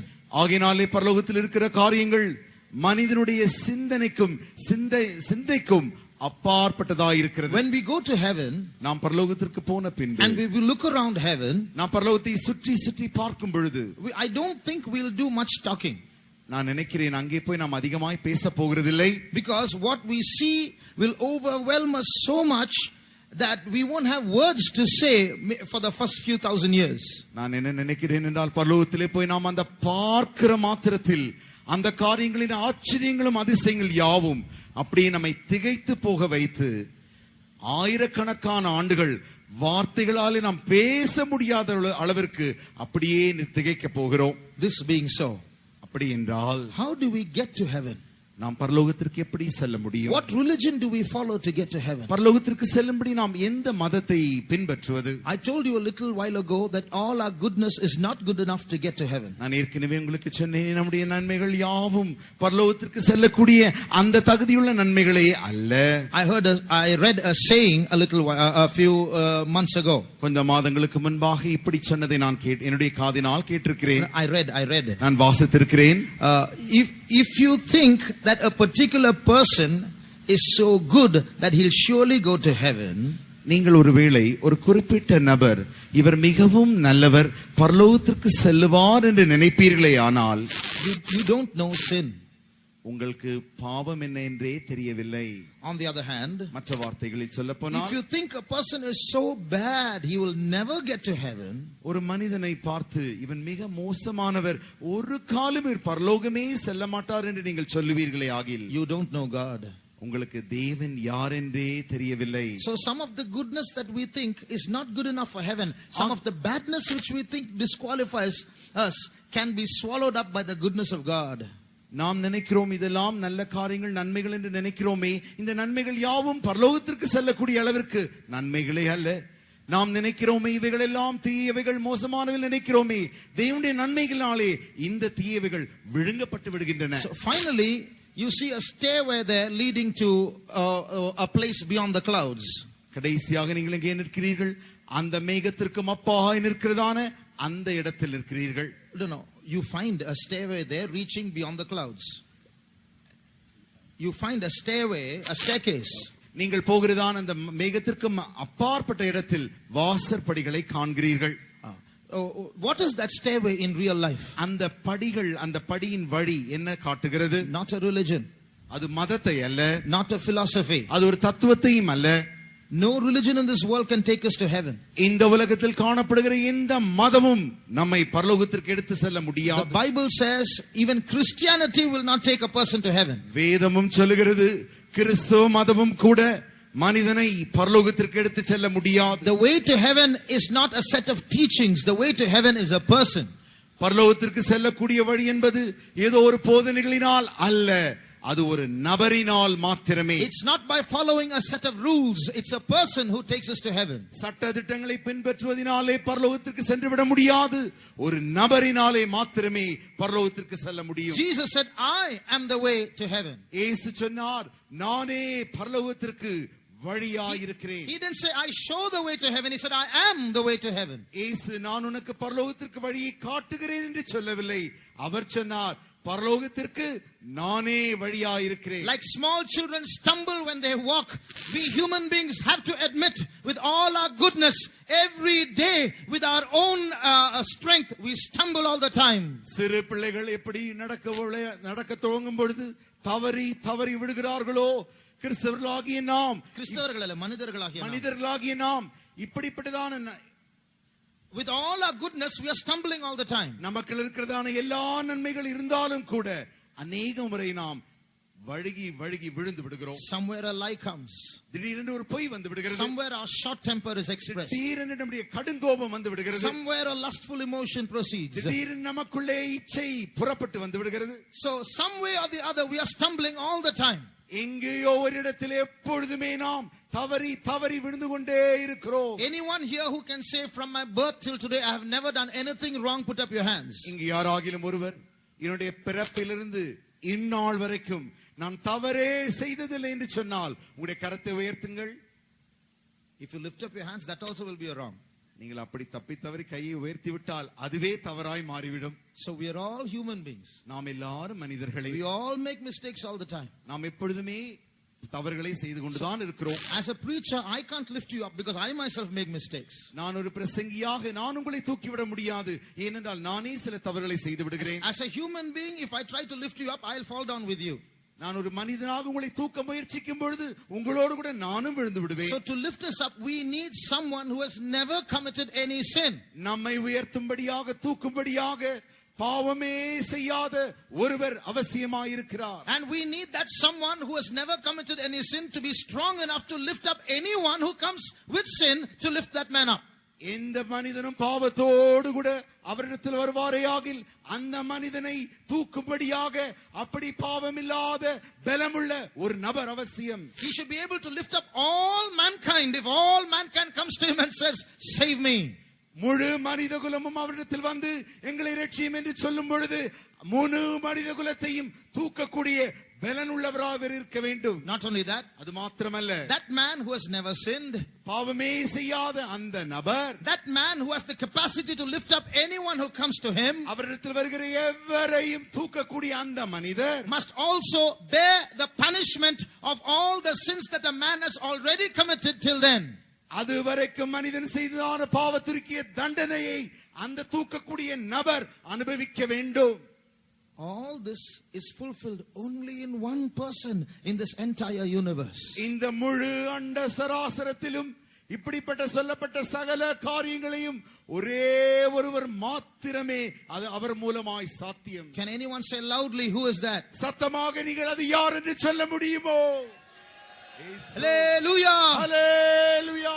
Jesus is the way to heaven. இயேசு மாத்திரமே பரலோகத்திற்கு வழியாய் இருக்கிறார். We don't want to mince words and please anyone. நாங்கள் ஏதோ வார்த்தைகளை நன்றாக சொல்லி உங்களை பிரியப்படுத்த விரும்பவில்லை. But the Bible says, I want to tell you what the Bible says, whether you like it or not. The Bible says there is no other name under heaven whereby we might be saved other than the name of Jesus. இயேசு என்ற நாமம் அல்லாமல் உங்களை நம்மை ரட்சிக்கும்படிக்கு இந்த முழு அண்ட சராசரத்திலும் வானத்தின் கீழே வேறு ஒரு நாமம் இல்லை என்று சொல்லி உங்களுக்கு வேதம் பிடிக்கிறதோ இல்லையோ இந்த வேதம் அதை சொல்லுகிறது. So if you want to go to heaven, நீங்கள் பரலோகத்திற்கு போக விரும்பினால் it's not enough to be good. நல்லவராய் இருந்தால் போதாது. Because we can't be good. நம்மால் நல்லவராய் இருக்க முடியாது. But we have Jesus who can make us good. நம்மை நல்லவராய் மாற்றக்கூடிய இயேசு நமக்கு உண்டு. This evening, if there's anyone who can come to Jesus and say, Jesus, save me, இந்த மாலை வேளையில் யாராகிலும் ஒருவர் ஓடி வந்து இயேசுவினிடத்தில் இயேசுவே என்னை ரட்சியும் என்று நீங்கள் சொல்லுவீர்களே ஆகில், then that Jesus will come and give you the strength to be a good person. நீ ஒரு நல்ல மனிதனாய் இருக்கும்படிக்கு தேவையான பலனை அந்த இயேசு உனக்கு தருவார். You know, when he hung on the cross 2000 years ago, 2000 ஆண்டுகளுக்கு முன்பு அவர் சிலுவையில் தொங்கிக் கொண்டிருந்த பொழுது we might think that he was a coward. அவர் ஒரு கோழை என்று நாம் நினைத்தோம். Some people say, you say Jesus is God, why did he allow himself to get killed? சிலர் சொல்லுவார்கள், நீங்கள் இயேசுவை தேவன் என்று சொல்லுகிறீர்கள், அப்படி இருக்கும் பட்சத்தில் அவர் ஏன் தன்னை கொலை செய்யும்படி அப்படியே அனுமதித்தார்? You think he couldn't have escaped? தப்பித்துக் கொள்ள அவரால் முடியாதா என்ன? You think he was defeated at that time? அந்த வேளையில் அவர் தோற்று போனாரா என்ன? If he wanted to, from his crucified state, he could have come right down and settled down on the ground. அப்படி செய்ய வேண்டும் என்றிருந்தால் அந்த சிலுவையில் அறையப்பட்ட அந்த வேளையில் தானே அவன் நேராய் வந்து காரியங்களை செய்திருக்க If he முடியும். wanted to do magic, he would have done magic. அங்கே அவர் ஒரு மந்திரத்தை வித்தை செய்திருக்க வேண்டும் என்றால் வித்தையை செய்திருக்கலாம். As he hung on the cross, அப்படி அவர் சிலுவையில் தொங்கிக் கொண்டிருந்த பொழுது he could have said 1, 2, 3 and he would have just come there in front of the cross with the cross 5 feet behind him, still airborne and the nails inside him. வேண்டுமென்றால் 1, 2, 3 என்று சொன்ன மாத்திரத்தில் அப்படியே அந்த சிலுவை மரத்திலிருந்து ஒரு 5 அடி தூரத்திற்கு முன்பாக வந்து அப்படியே காற்றில் தொங்கிக் கொண்டு நின்று கொண்டிருக்கலாமே. Then again with another 1, 2, 3, all the nails would have come out another 5 feet in front of him. ஏன் 1, 2, 3 என்று சொன்ன மாத்திரத்தில் அந்த ஆணிகள் 5 அடி தூரத்தில் வந்து அப்படியே அந்தரங்கத்தில் நின்றிருக்கலாமே. He could have done that if he wanted to. வேண்டுமென்றால் அவர் செய்திருக்கலாம். But he didn't do it. அவர் அப்படி செய்யவில்லை. Why? ஏன்? He had to pay the penalty for all the sins that you and I committed till the day we came to know him. அவரை அறியும் நாள் வரை நீங்களும் நானும் செய்த சகல பாவத்திற்கும் அவர் தண்டனை அனுபவிக்கும்படியாக. For all the sins that we committed in our ignorance, God the Father beat his son for it. நாம் நம்முடைய அறியாமையினால் செய்த எல்லா பாவத்திற்காய் பிதாவாகிய தேவன் அவரை அடிக்க வேண்டியதாயிற்று. The times of our ignorance God winked at. God did not consider. நம்முடைய அறியாமையின் காலத்தில் தேவன் அதை கண்டுகொள்ளவில்லை. But now he commands every man and everywhere to repent. ஆனால் இப்பொழுதோ சகல மனுஷரும் மனம் திரும்பும்படி அவர் விரும்புகிறார். Shall we close our eyes? நம்முடைய கண்களை மூடுவோமா? That Jesus whom we are speaking about is right here today.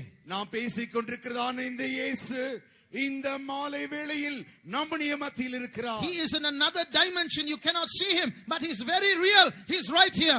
அவர் வேறு ஒரு பரிமாணத்தில் இருக்கிறபடினாலே உன்னால் காண முடிகிறதில்லை. ஆனால் அவர் நிஜம், அவர் உண்மையாகவே இங்கே இருக்கிறார். If you come to Jesus, no matter what a great sinner you might be, he has the blood to wash you and cleanse you. எவ்வளவு பெரிய பாவியாய் இருந்தாலும் சரி, அது பரவாயில்லை.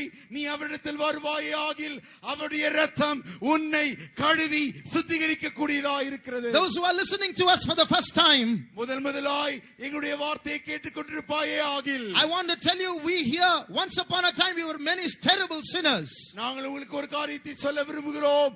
அநேக காலங்களுக்கு முன்பாய் நாங்கள் பெரும் பாவிகளாய் இருந்தோம். Amongst us are people who are adulterers, family. எங்களுக்குள்ளே சிலர் இருக்கிறார்கள், முற்காலத்தில் நாங்கள் விபச்சாரர்களாய் இருந்தோம். We were smokers and drunkards. நாங்கள் புகை பிடிக்கிறவர்களாய் இருந்தோம், குடிகாரர்களாய் இருந்தோம். We were people who practiced witchcraft. நாங்கள் மந்திரவாத சக்திகளை பயிற்சிவித்தவர்களாய் இருந்தோம். Some of us have gone to prison and come back. சிறைகளில் சிலர் சிறைச்சாலைக்கும் சென்றுவிட்டு திரும்பமாய் But வந்திருக்கிறோம். one day we came to know about Jesus. ஆனால் ஒரு நாள் இயேசுவை நாங்கள் அறிய ஆரம்பித்தோம். When we heard sermons like this and came to Jesus, இப்படிப்பட்டதான பிரசங்கிகளை நாங்கள் கேட்டு இயேசுவிடத்தில் நாங்கள் வந்த பொழுது, that Jesus came and touched us. அந்த இயேசு வந்து எங்களை தொட்டார். You know there is power in the death of Jesus. இயேசுவின் மரணத்திலே வல்லமை உண்டு என்று நீ அறியாயோ? Jesus may have died 2000 years ago. இயேசு ஒருவேளை 2000 ஆண்டுகளுக்கு முன்பாக மரித்திருக்கிறார். He may have died 5000 miles away. 5000 mile தூரத்திற்கு அப்பால் அவர் மரித்திருக்கிறார். But the power of the death of Jesus is effective here even today. ஆனால் அந்த இயேசுவின் மரணத்தின் வல்லமை இன்றைக்கும் இங்கேயும் வல்லமை உள்ளதாய் இருக்கிறது. Brother, sister, சகோதரி, சகோதரியே, is there any sin that is troubling your life? உன்னுடைய வாழ்க்கையில் ஏதாவது ஒரு பாவம் உன்னை பிரச்சனைக்குள்ளாய் தீர்த்து Is கொண்டிருக்கிறதோ? there any problem in your life that cannot be solved by any human being? எந்த மனுஷனாலும் தீர்க்கப்படக்கூடாத அளவிற்கு இருக்கிற பெரிய பிரச்சனை உன்னுடைய வாழ்க்கையில் இருக்கிறதோ? We beseech you, we beg you, try Jesus once in your life. உங்களிடத்தில் நாங்கள் கெஞ்சி வேண்டி கேட்டுக்கொள்கிறோம், உங்களுடைய வாழ்க்கையை ஒரு முறை இயேசுவுக்கு அர்ப்பணிக்க மாட்டாய். Don't walk away from this place. The solution is here. இங்கிருந்து நீ போய்விட வேண்டாம், உனக்கு வேண்டிய தீர்வு இங்கே இருக்கிறது. Because Jesus is here. ஏனென்றால் இயேசு இங்கே இருக்கிறார். He saved me.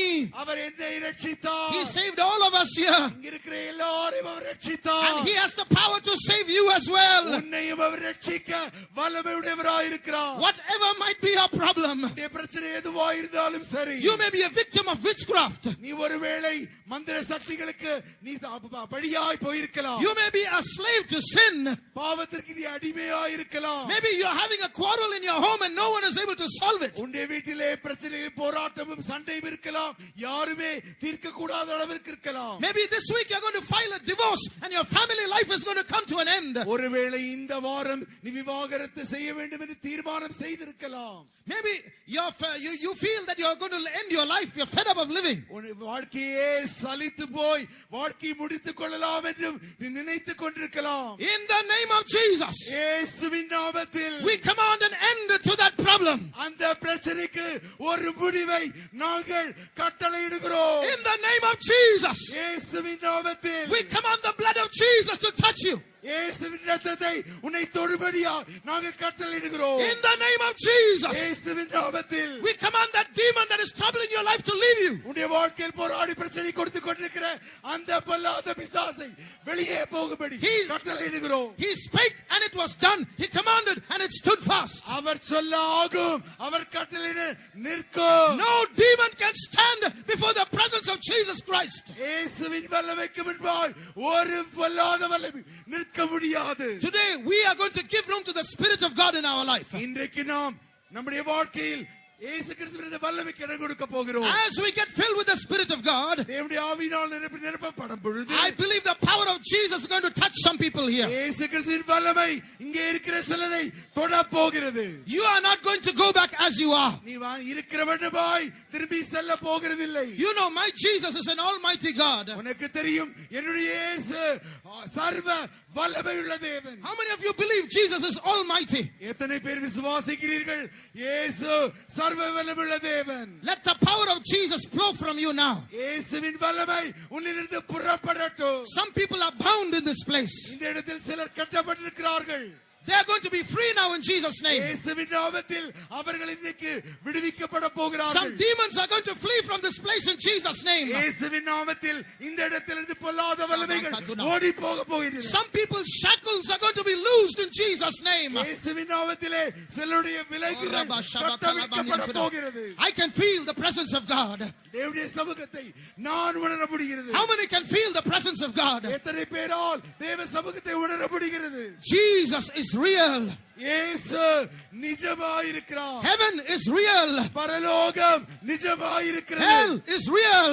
இந்த நரகம் நிஜமாயிருக்கிறது. But you don't have to go to hell, dear brother, dear sister. அருமையான சகோதரியே நீ நரகத்துக்கு போக வேண்டிய அவசியம் இல்லை.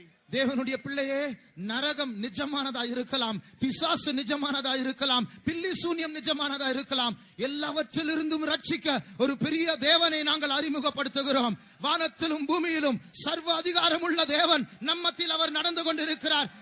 விசுவாசிக்கிறவர்கள் தேவனுடைய மகிமையை காண போகிறீர்கள். இந்த நேரத்தில் உங்களை கட்டி வைத்திருக்கிறதான அந்தகாரத்தின் வல்லமைகள் இயேசுவின் பரிசுத்த நாமத்தில் நிர்மூலமாக்கப்படுகிற போகிறது.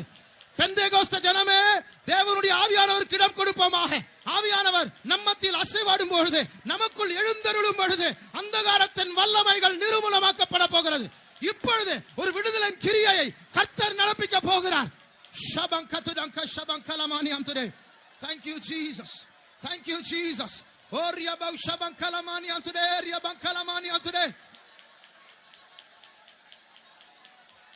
கவனியுங்கள். என்னுடைய வாழ்க்கையில் என்னுடைய குடும்பத்தில் பிரச்சனைகள் உண்டு. எங்கேயோ அலைந்தேன், இதுவரைக்கும் விடுதலை கிடைக்கவில்லை. இங்கேயாவது சமாதானம் கிடைக்குமா என்று நான் வந்திருக்கிறேன் என்று யாராவது இங்கே இழுப்பீர்கள் என்றால் தயவு செய்து பயப்படாமல் தயங்காமல் முன்னாடி நடந்து வாருங்கள். இயேசு உங்களை விடுவிக்க போகிறார். இங்க யாராவது இருந்தால், நீங்கள் தெருவில் நின்று கொண்டிருந்தாலும், நீங்கள் தெருவுக்கு அந்த பக்கம் இருந்து கொண்டிருக்கலாம், தயவு செய்து இங்க வாருங்கள். இந்த சந்தர்ப்பத்தை நழுவ விட வேண்டாம். இயேசு உங்களை தொட போகிறார். யார் வந்தாலும் வராவிட்டாலும் நீங்கள் இயேசுவை நம்பி வாருங்கள். இயேசு உங்களை தொட போகிறார். எத்தனையோ நாட்களாய் இருந்த கட்டுகள் அறுக்கப்பட போகிறது. ஏனென்றால் பரிசுத்தவான்கள் இயேசுவின் நாமத்தில் உங்கள் தலையின் மேல் கைகளை வைத்து ஜெபிக்க போகிறார்கள். விடுவிக்கிற கர்த்தர் உங்களை ரட்சிக்க போகிறார். யாரா இருந்தாலும் சரி, எந்த மதத்தை சேர்ந்தவர்களா இருந்தாலும் சரி, இயேசு உங்களை நேசிக்கிறார். அவரை நம்பி வாருங்கள். விடுவிக்கிற அவருடைய கரம் இன்றைக்கு இந்த இடத்தில் நீட்டப்பட்டிருக்கிறது. இன்றைக்கு நீ விசுவாசத்தோடு தேவனுடைய மகிமையை காண போகிறீர்கள். வாருங்கள், வந்து கொண்டே இருங்கள். Thank you, Jesus. We praise, we praise, we praise you, Jesus.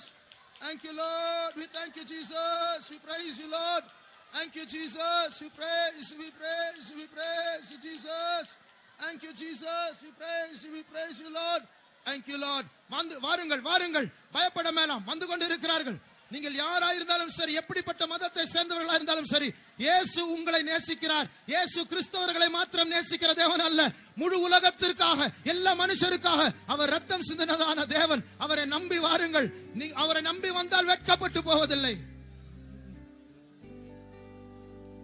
உலக இன்பம் நம்பாதே, நம்பாதே, அது நிச்சயாவும் அழியும். உன் ஜீவன் போகும் நாளிலே, நாளிலே காசும் கூட இயேசுராஜன் வருவார். இயேசுராஜன் வருவார். இன்னும் கொஞ்சம் நேரம் தான் மோட்சலோகம் சேர்ந்திடுவோம். இயேசுராஜன் வருவார். இன்னும் கொஞ்சம் நேரம் மோட்சலோகம் சேர்ந்திடுவோம்.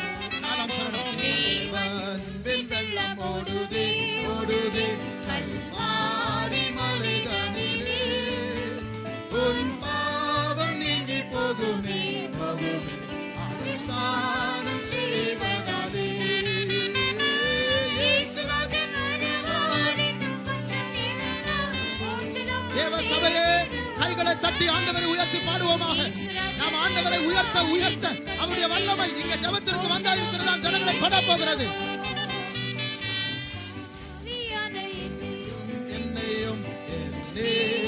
ஏற்றுக்கொண்டாரே, ஓ பாவினியும் ஓடிவா, ஓடிவா, தேவாசீர்வாதம் பெறுவா. இயேசுராஜன் வருவார். இன்னும் கொஞ்சம் நேரம் தான்.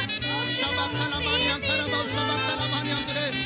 இயேசுராஜன் வருவார். இன்னும் கொஞ்சம் நேரம் தான் மோட்சலோகம் சேர்ந்திடுவோம்.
Hallelujah, hallelujah, hallelujah, hallelujah, hallelujah, hallelujah.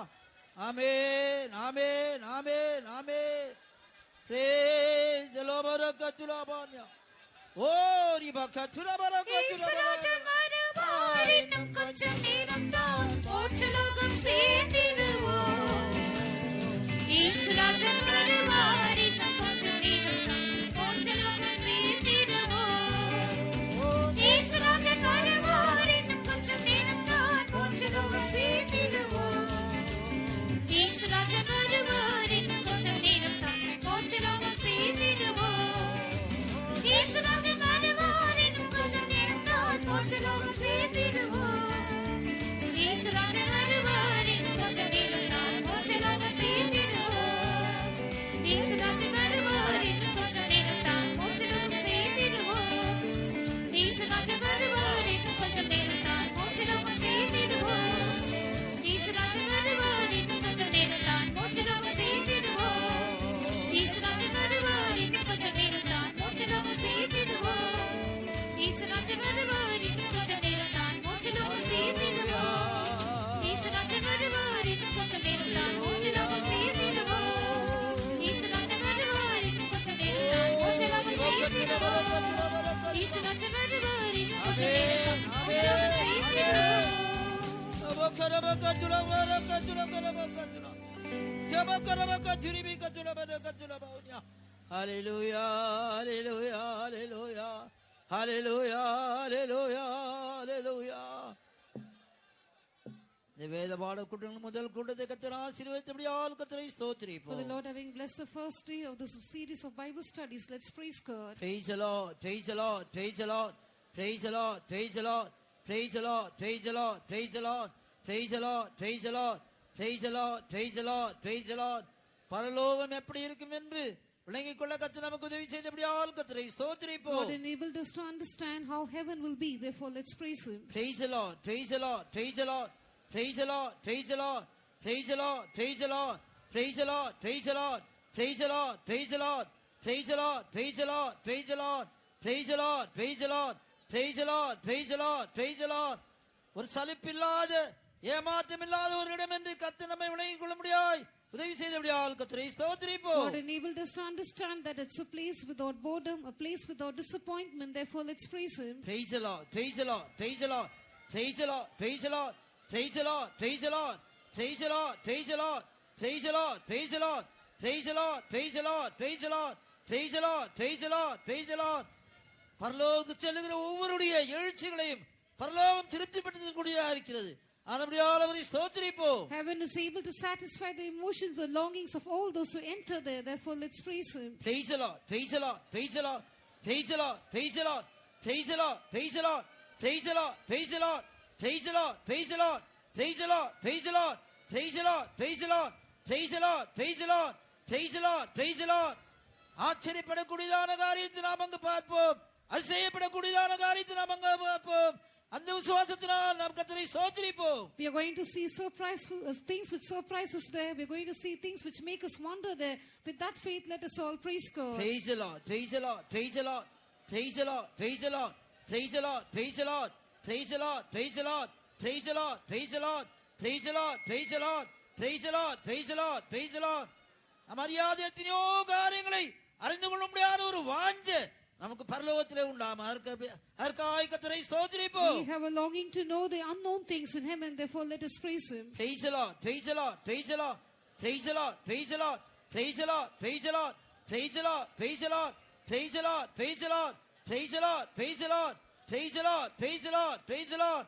இந்த பூமியில பதில் கிடைக்காத எத்தனையோ கேள்விகளுக்கு பரலோகத்திலே இயேசு எல்லா பதிலும் தரப்போகிறார். அப்படியால் அவரை ஸ்தோத்திரிப்போம். For all the unanswered questions on earth, Jesus is going to answer them in heaven, therefore let's all praise Him. Praise the Lord, praise the Lord, praise the Lord, praise the Lord, praise the Lord, praise the Lord, praise the Lord, praise the Lord, praise the Lord, praise the Lord, praise the Lord, praise the Lord, praise the Lord, praise the Lord, praise the Lord, praise the Lord, praise the Lord, praise the Lord.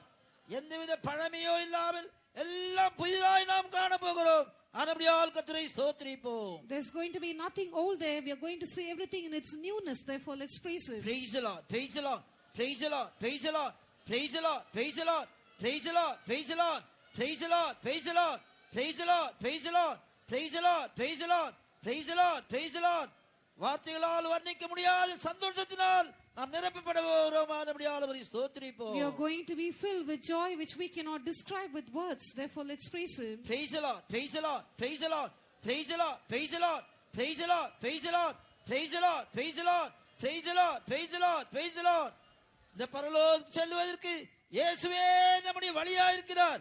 ஆனபடியால் அவரை ஸ்தோத்திரிப்போம். Jesus himself is the way for us to go to heaven. Therefore let us praise him. Praise the Lord, praise the Lord, praise the Lord, praise the Lord, praise the Lord, praise the Lord, praise the Lord, praise the Lord, praise the Lord, praise the Lord, praise the Lord, praise the Lord. அவரை விசுவாசிக்கிற ஒவ்வொருவரையும், அவருடைய வார்த்தை விசுவாசிக்கிற ஒவ்வொருவரையும் அவர் பரலோகத்துக்கு கொண்டு போய் சேர்ப்பார். அந்த விசுவாசத்தோடு நாம் கர்த்தரை ஸ்தோத்திரிப்போம். All those who believe him, all those who believe his word, he will certainly take them all to heaven. With that faith, let's praise God. Praise the Lord, praise the Lord, praise the Lord, praise the Lord, praise the Lord, praise the Lord, praise the Lord, praise the Lord, praise the Lord, praise the Lord, praise the Lord, praise the Lord, praise the Lord. இந்த மாலை வேளையில் கர்த்தர் நம்முடைய மனதில் நடப்பித்த எல்லா விடுதலையின் கிரியைகளுக்காய் கர்த்தரை ஸ்தோத்திரிப்போம். For all the work of deliverance the Lord has wrought in our midst this evening, let us praise him. Praise the Lord, praise the Lord, praise the Lord, praise the Lord, praise the Lord, praise the Lord, praise the Lord, praise the Lord, praise the Lord, praise the Lord, praise the Lord, praise the Lord. கர்த்தர் நம்முடைய மத்தியில் நடப்பித்த எல்லா ரட்சிப்பின் வேலைக்காய் கர்த்தரை ஸ்தோத்திரிப்போம். For all the work of salvation the Lord has done in our midst, let's praise him. Praise the Lord, praise the Lord, praise the Lord, praise the Lord, praise the Lord, praise the Lord, praise the Lord, praise the Lord. தொடர்ந்து இந்த கூட்டங்களை ஆசீர்வதிக்கும்படியாய் ஸ்தோத்திரிப்போம். For God to continue to bless these meetings, let us praise him. Praise the Lord, praise the Lord, praise the Lord, praise the Lord, praise the Lord, praise the Lord, praise the Lord, praise the Lord, praise the Lord.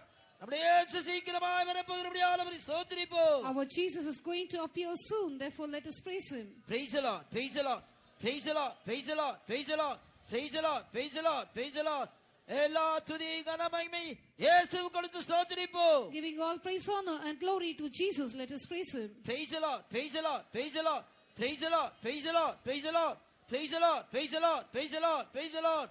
பிதா குமாரன் பரிசுத்த ஆவியானவரை ஸ்தோத்திரிப்போம். The Father, the Son and the Holy Spirit, let us praise God. Praise the Lord, praise the Lord, praise the Lord, praise the Lord, praise the Lord, praise the Lord, praise the Lord, praise the Lord, praise the Lord, praise the Lord, praise the Lord. ஜெபமனுவோம்.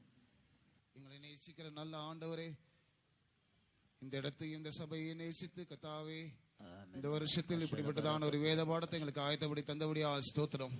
நீ நல்லவர், நீர் மாறாதவர் ஆண்டவரே, நீ நித்தியத்துக்குரியவர் ஆண்டவரே, நீர் இன்றைக்கும் ஜீவிக்கிறீர் என்பதை இந்த சாயங்கால வேளையில் கர்த்தர் திருஷ்டாந்தப்படுத்திக் கொண்டிருந்தபடியால் ஸ்தோத்திரம் கர்த்தாவே. பரலோகம் நரகம் என்கிறதான சத்தியத்தை கர்த்தர் எங்கள் மத்தியில் கர்த்தாவே வெளிப்படுத்தி தந்த சத்தியங்களுக்காய் ஸ்தோத்திரம் கர்த்தாவே. ஆண்டவரே, நீர் நிஜமானவர் என்பதையும் ஆண்டவரே மரணத்துக்கு பின்பாக வாழ்க்கை உண்டு என்பதையும் கர்த்தர் இந்த சாயங்கால வேளையில் கர்த்தர் எங்களோடு தெளிவாய் பேசினபடியால் ஸ்தோத்திரம் கர்த்தாவே. மரணத்துக்கு பிற்பாடு நித்தியமாய் நாங்கள் வாழப்போகிறதான அந்த வாழ்க்கையை குறித்து கர்த்தாவே எங்களோடு பேசின தயவுக்காய் ஸ்தோத்திரம். பரலோகத்தில் எங்களுக்கு அடைய இருக்க போகிறதான சுதந்திரத்தையும் ஆண்டவரே நாங்கள் அடைய போகிற சந்தோஷத்தையும் சமாதானத்தையும் இளைப்பாறுதலையும் குறித்து கர்த்தாவே எங்களோடு பேசின தயவுக்காய் ஸ்தோத்திரம் கர்த்தாவே. ஆண்டவரே, வந்ததான ஒவ்வொருவரையும் நீர் பலப்படுத்தினீரே, திருப்தி ஆக்கினரே. உம்முடைய வார்த்தையை கொண்டு கர்த்தாவே அவங்களை பலப்படுத்தினபடியால் ஸ்தோத்திரம் கர்த்தாவே. எத்தனையோ ஆத்துமாக்கள் வந்து ஒப்பு கொடுக்கவும் தங்களுடைய ஆத்துமாக்களை கர்த்தாவே கர்த்தருடைய கரத்தில் ஒப்பு கொடுக்க கர்த்தர் உதவி செய்தபடியால் ஸ்தோத்திரம் கர்த்தாவே. பாவத்திலும் சாபத்திலும் மரண பயத்திலும் பலவிதமான பிரச்சனைகளிலும் நிறைந்ததான ஒவ்வொருவரையும் கர்த்தாவே இந்த சாயங்கால வேளையிலும் கர்த்தருடைய வார்த்தையை கொண்டு நீர் தைரியப்படுத்தி கர்த்தருடைய எல்லா பிசாசின் கட்டுகளிலிருந்தும் சிறையிருப்பிலிருந்தும் விடுதலையை தந்தபடியால் ஸ்தோத்திரம் கர்த்தாவே. ஆண்டவரே, ஒப்பு கொடுத்த ஒவ்வொரு ஆத்துமாக்களையும் நித்திய ராஜ்யத்துக்கு ஆயத்தப்படுத்தும்படியால் ஜெபிக்கிறோம். தேவ மகிமையினால் தேவ பிரசன்னத்தினால் எங்களை நிரப்பினபடியால் ஸ்தோத்திரம் கர்த்தாவே. அந்தகாரத்தின் கட்டுகளை அறுத்து எறிந்தபடியால் ஸ்தோத்திரம் கர்த்தாவே. சிறையிருப்புகள் வந்த ஜனங்களுக்கு தந்த விடுதலைக்காய் ஸ்தோத்திரம் கர்த்தாவே. உம்முடைய நாமத்தை கர்த்தர் மகிமைப்படுத்தினபடியால் ஸ்தோத்திரம். ஆண்டவரே, உம்முடைய நாமம் தொடர்ந்து மகிமைப்படட்டும். கர்த்தர் பலப்படுத்தும். இயேசு கிறிஸ்து வேண்டிக் கொள்கிறோ நல்ல பிதாவே, ஆமென். நம்முடைய கர்த்தராகிய இயேசு கிறிஸ்துவின் கிருபையும் பிதாவாய தேவனும் பரிசுத்த ஆவியின் ஐக்கியமும் சமாதானம் கர்த்தர் வரும் வரைக்கும் நம்மளோடு கூட இருப்பதாக. ஹல்லேலூயா, ஹல்லேலூயா, ஹல்லேலூயா. இப்பொழுது பாட்டுகள் பாடப்படும் போது ஜெபம் தேவையான முன்னுக்கு வரலாம். தேவனுடைய ஊழியக்காரர் உங்களுக்கு ஜெபிப்பார்கள்.